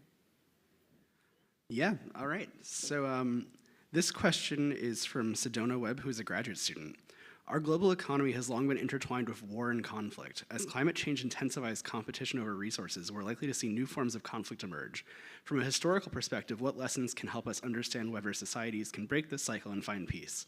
And from a legal standpoint, how can current frameworks be strengthened to protect and empower the most vulnerable populations affected by climate-driven instability? That's for you guys, huh? History first or law first? Okay. So on the law side, I think, clearly what drives global conflict sometimes is the ambition of one person, their notion of where they stand in history. And that's not something that we can control with law, regrettably. But the other side of it is it's not always the great man, the individual, it's also society and institutions. So we can build institutions, we can participate in them. I keep going back to the IPCC thing too. It's, that community of scholars, the response to the Department of Energy climate report this summer, that scientists came together and rebutted that report. So there's epistemic communities, communities of knowledge that we're all engaged in. I would love to see one thing change about that. I'd love to see a closer connection and a better conversation between science and policy. And I would say the key there is internationalism. If you look historically at conflict and times when conflict was staved off, especially armed conflict staved off, you see internationalism playing a huge role. And internationalism has a really interesting interrelationship with oceanography, as the historian Jacob Darwin Hamlin, great name for a historian of science, has explained. Because, in the middle of the Cold War, he shows the extent to which scientific internationalism happened because of the kind of logic of cooperation between even the United States and the Soviet Union to share data and to learn about oceans. And so I think internationalism can play a huge role, and scientific internationalism in particular. Thank you. All right, so we got 5 separate questions on this topic, so clearly this one's a big one. We received many questions, including from several graduate students, asking about how cooling the offshore data centers might impact the local environment. Are these systems closed-looped? What type of impact might localized ocean heating have? Additionally, some asked, can you address the use of concrete given its environmental impacts? Yes. So I would start off by saying, we need help, right? The floating data center, especially the offshore data center, is technology readiness level 2. So it's a new idea. We have ideas around the cooling system. There's a lot of ways to do it. You can, we have concepts that are closed loop. We have open loop cooling. The one in Oakland is an open loop cooling system. So there's a lot of questions about what is the most environmentally friendly. I alluded to in my presentation the idea that there are potentially ways to offset the heat that you're dumping effectively into the water body.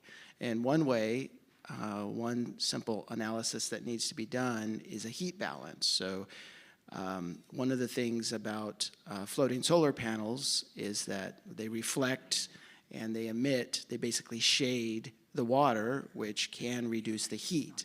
And of course, if you're getting all of your energy from, or most of your energy from the solar panels, then potentially it's a net cooling of the water body, which is then offset by the heat that you're dumping.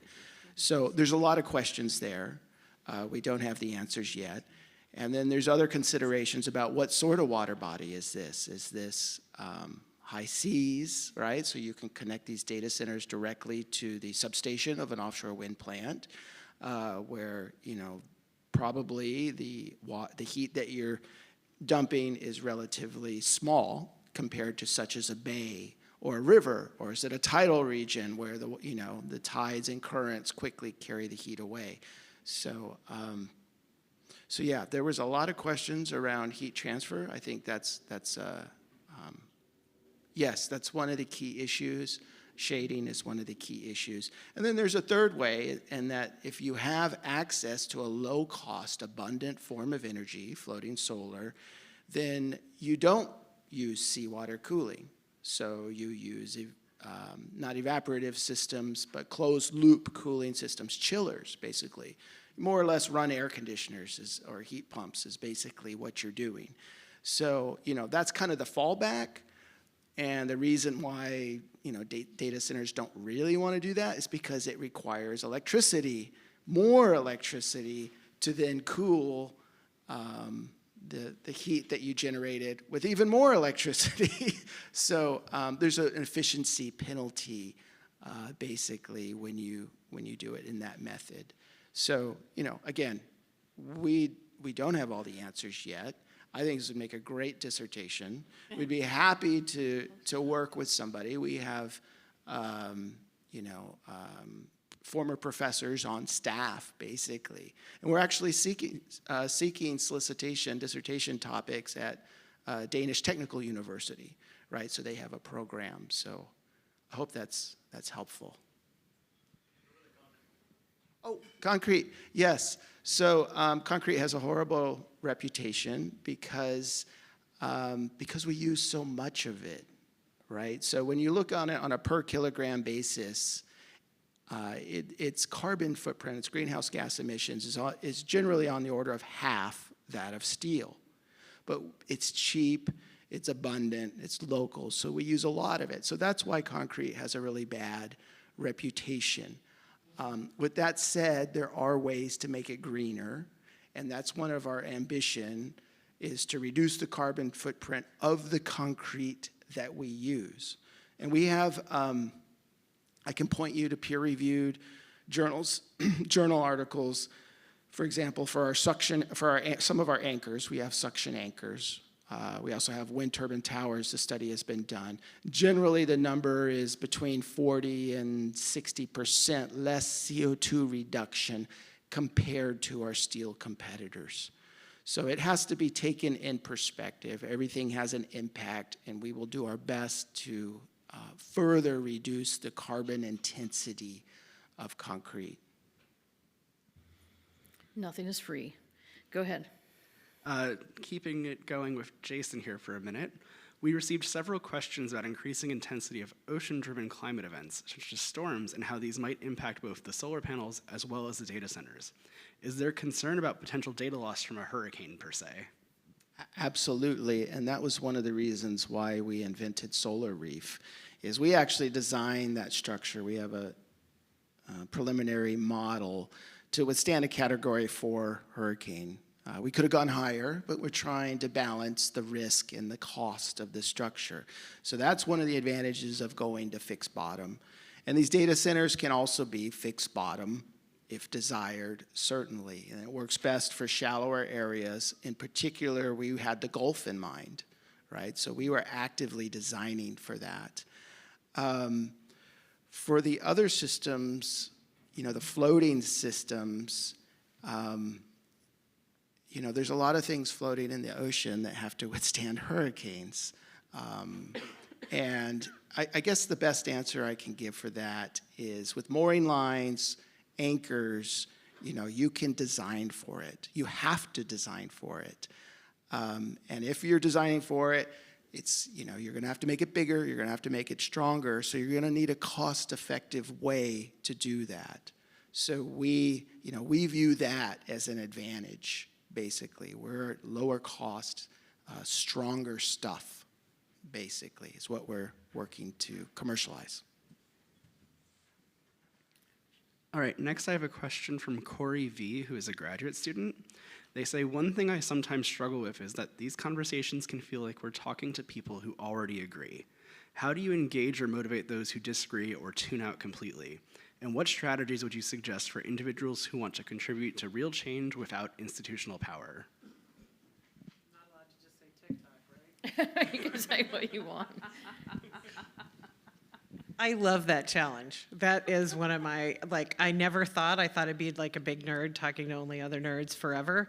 But our Science Moms effort was really designed to talk to folks who are concerned about climate, but who are either not, don't feel like they can speak up, don't know enough about it, or who live in areas where that conversation isn't being had effectively.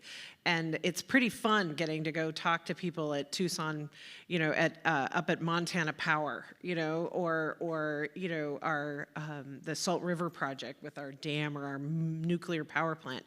And they are reaching out, but getting down to the grassroots, I think, takes silly things like Super Bowl ads.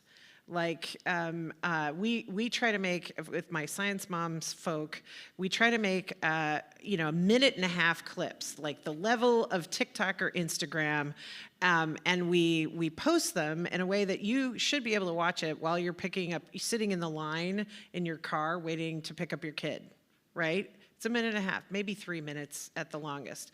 So we're trying to make intelligible science. We do a lot of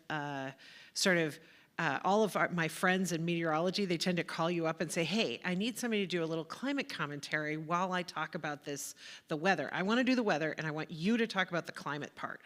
And this is how, your meteorologists are, trusted. They're on your local news all over the place. And they've done incredible things. So it could be TikTok. It could be Instagram. It could be, and by the way, there's no cost for entry there, is there? And so that actually means that we can all afford to share our tips and tricks on how to reduce our carbon emissions. My son is like a thrifting evangelist. He's a freshman in college, and anytime there is an Amazon box at my house, I have to basically break it down and put it right into the recycle bin, or he will bust me. I mean, really seriously, it's like, Mom, I could have taken you down to Thrifty McThrifterson's, and you could have, cut your carbon footprint. What's wrong with you, Mom? So I think, in fact, there's lots of ways to communicate this to folks who don't know anything about it. But it means that the funny part about that is that you don't need just the nerd voices. You need all the artists and all the mechanics and all the engineers and all the moms and the dads and the aunties and the uncles, the grandparents. You need everybody to help, right? It's not possible to have communities that we don't want to hear from. We need everybody to be talking to their community in their authentic voice about how important it is to work together to change the terraforming trajectory of our whole planet. Because our summers are getting longer, they're getting hotter. My kids can't play outdoors as long as they used to because it's unsafe. We had a person with diabetes went out to hang out his laundry up in Marana near where I live. And he went out to hang out his laundry at lunchtime, and he passed out because diabetics are at risk because of high heat. And he passed out, but his wife was out getting groceries, and she didn't get back in time, and he died. These things happen, and we all need to be working together on that communications piece. It's not enough to just do, I'm here because I want Rutgers to do it for the New York area. I want you guys to move the world from New Jersey and the rest of America. I want you to move the business folk. I want you to move the families. I want you to move everybody to help. And I feel like Rutgers is already leading in the science and policy realms, and it would just be great if part of your land grant mission was to elevate that. A lot of our Ivy League schools have been kneecapped. They're really struggling because they've had their federal grants entirely cut off or seriously impacted. Many of our land grants, like your home and mine, have not. And we have to keep this moving. And talking to everybody is where it starts. I have done 3 Rotary clubs in the last 2 months.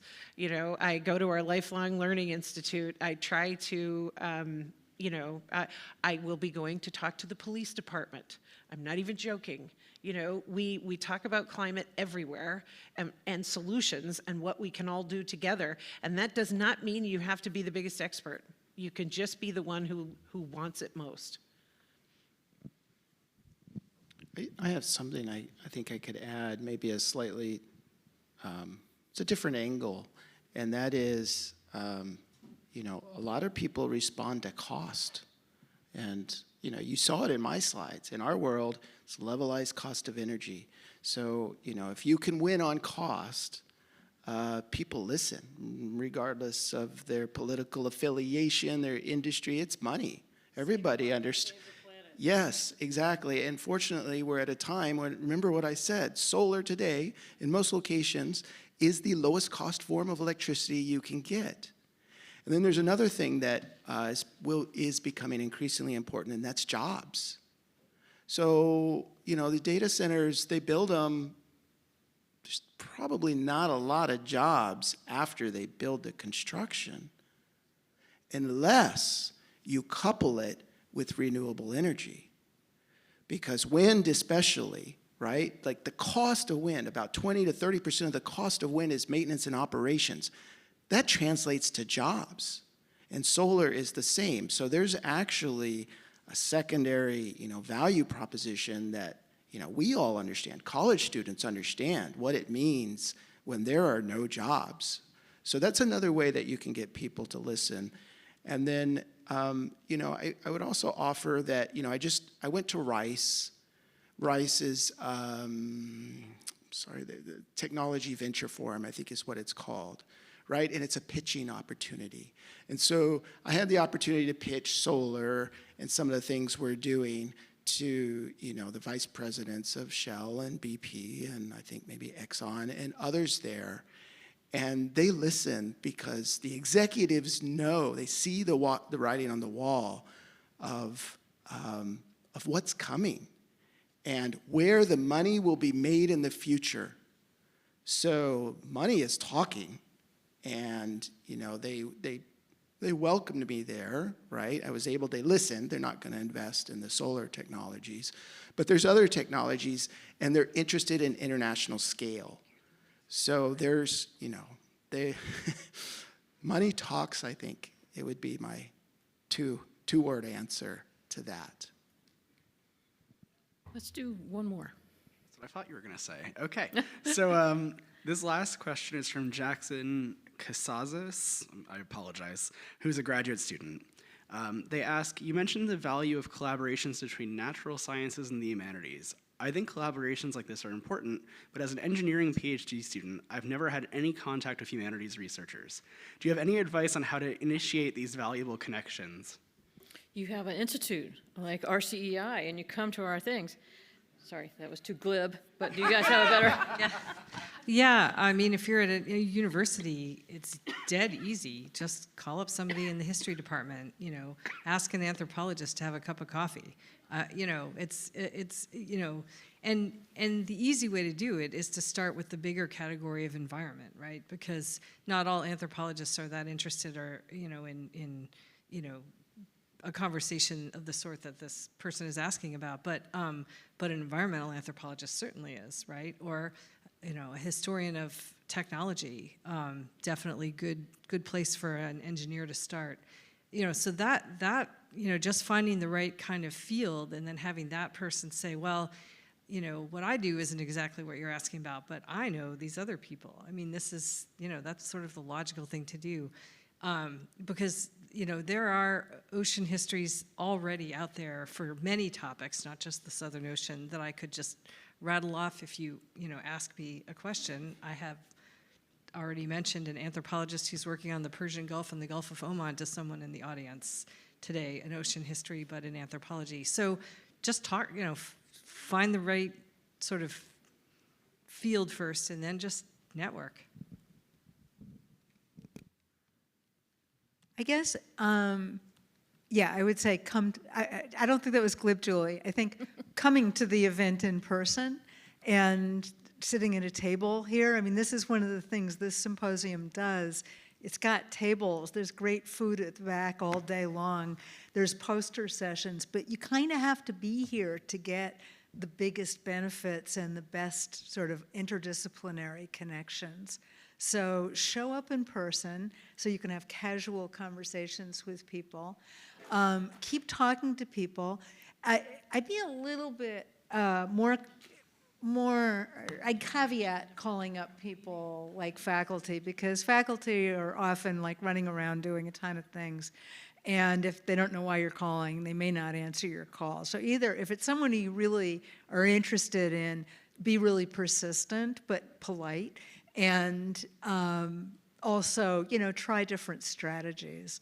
But I think the best things are there's Students for Environmental Awareness here at Rutgers. There's the climate program that Angie Oberg runs. There's a number of places like that where you get people mixing different disciplinary backgrounds. So please, engineering people, come over. Perry Patel, who was working this symposium, is a double major, and so she's making that bridge. Help her bridge. Yeah, so getting a Gen Zer to actually pick up the phone and call someone is like, they don't do that. They're allergic to that. They're like, use the phone besides texting? And like, no, that's not what they're for.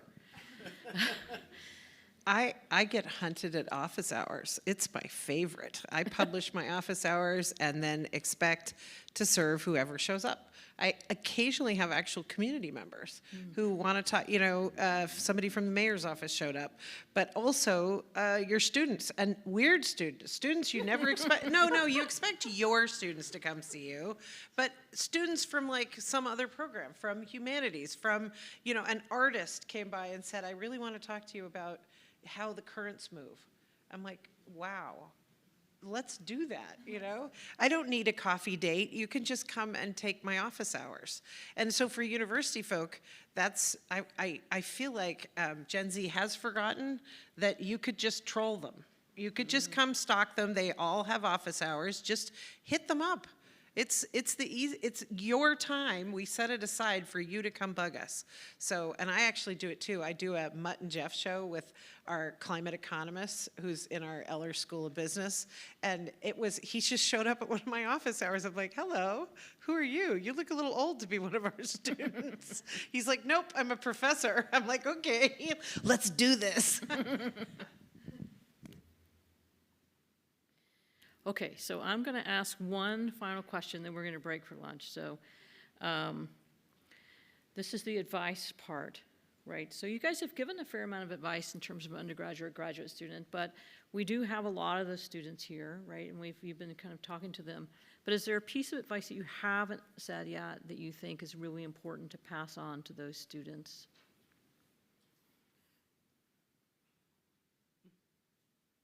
You love, work with people you like. This is an amazing community of people. It's just always try to have fun with what you're doing, because the work is hard. You never win. You never get there. It's a process, and it's like it's like through hiking the AMC trail, the Appalachian Trail. You just keep going forward, but try to enjoy the experience. I'll throw out there that when you're thinking about trying to figure out where to put your energy and how to solve problems, don't think about people individually, think about institutions, because that's where change gets made.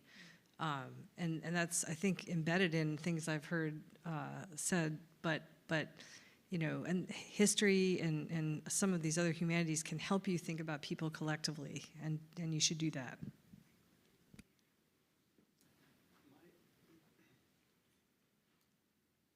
So my advice would be, think internationally today.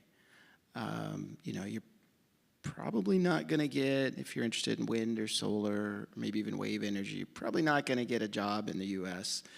But I can tell you internationally, it has not slowed down. And if anything, it's accelerated, right? So we have, for example, the consulates from Denmark and UK, they are all jockeying for position to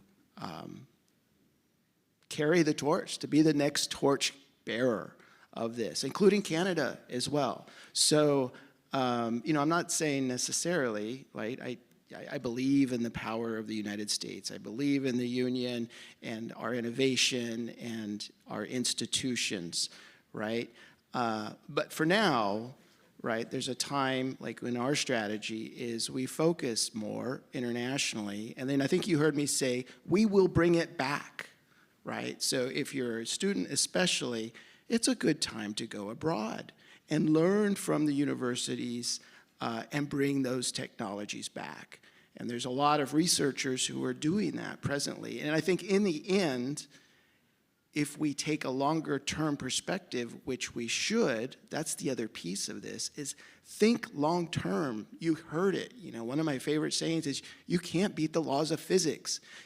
Cost is king, right? Why are the oil and gas and some of the politicians why are they bombing and torpedoing renewable energies? Because they realize it too, right? It wins on cost, it wins on jobs. It is a real threat that they're doing everything in their power to stop. And so if you think long term, right, and you should, because life goes fast, very fast, in 5 years, it will be back. There just aren't many other good options. All right, Joellen, you take us home. I would tell everybody that when I was in grad school, when I was young, it was, post the end of the Cold War in 1989 in oceanography, they were mothballing more ships than they were building, and that's still true today, right? Mothballing ship after ship after ship. We're watching our opportunities dwindle. I'm being told by senior scientists to find another field. You have to stick. Think about this. I actually remember talking to my postdoc advisor at the University of Washington, and he's such a good and kind man, and I love him. But he said, Joellen, why are you worried about getting a job? Of course you're gonna get a job.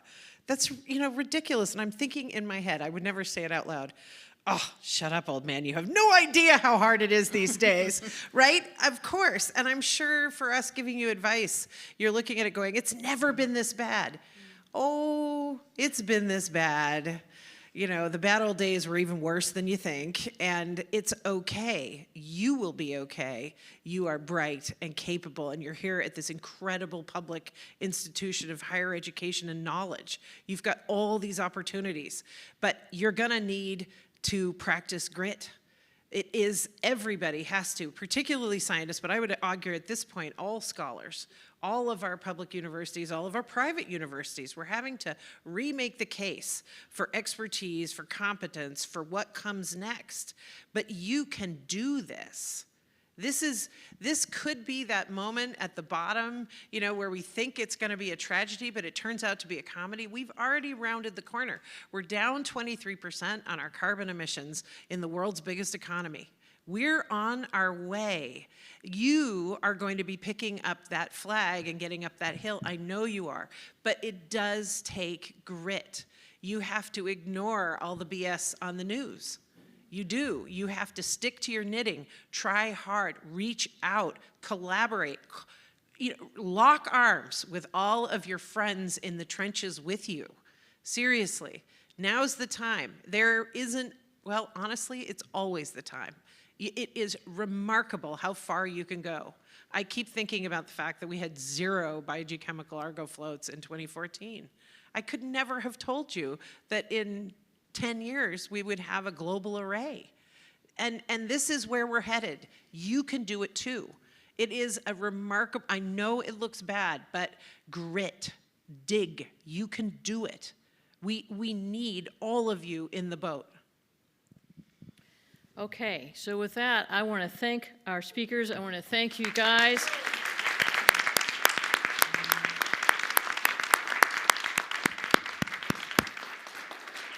If you're staying for lunch, we are going to try to do it a little bit orderly so we don't bunch up in the back, so we'll start. The people who have a poster, and why don't you guys go first so that you can eat and relax for a second before you go up and man your posters, and then we'll just sort of start to try to rotate through from the front to the back in terms of self-regulating and keeping the lines down back there. Thank you, everybody.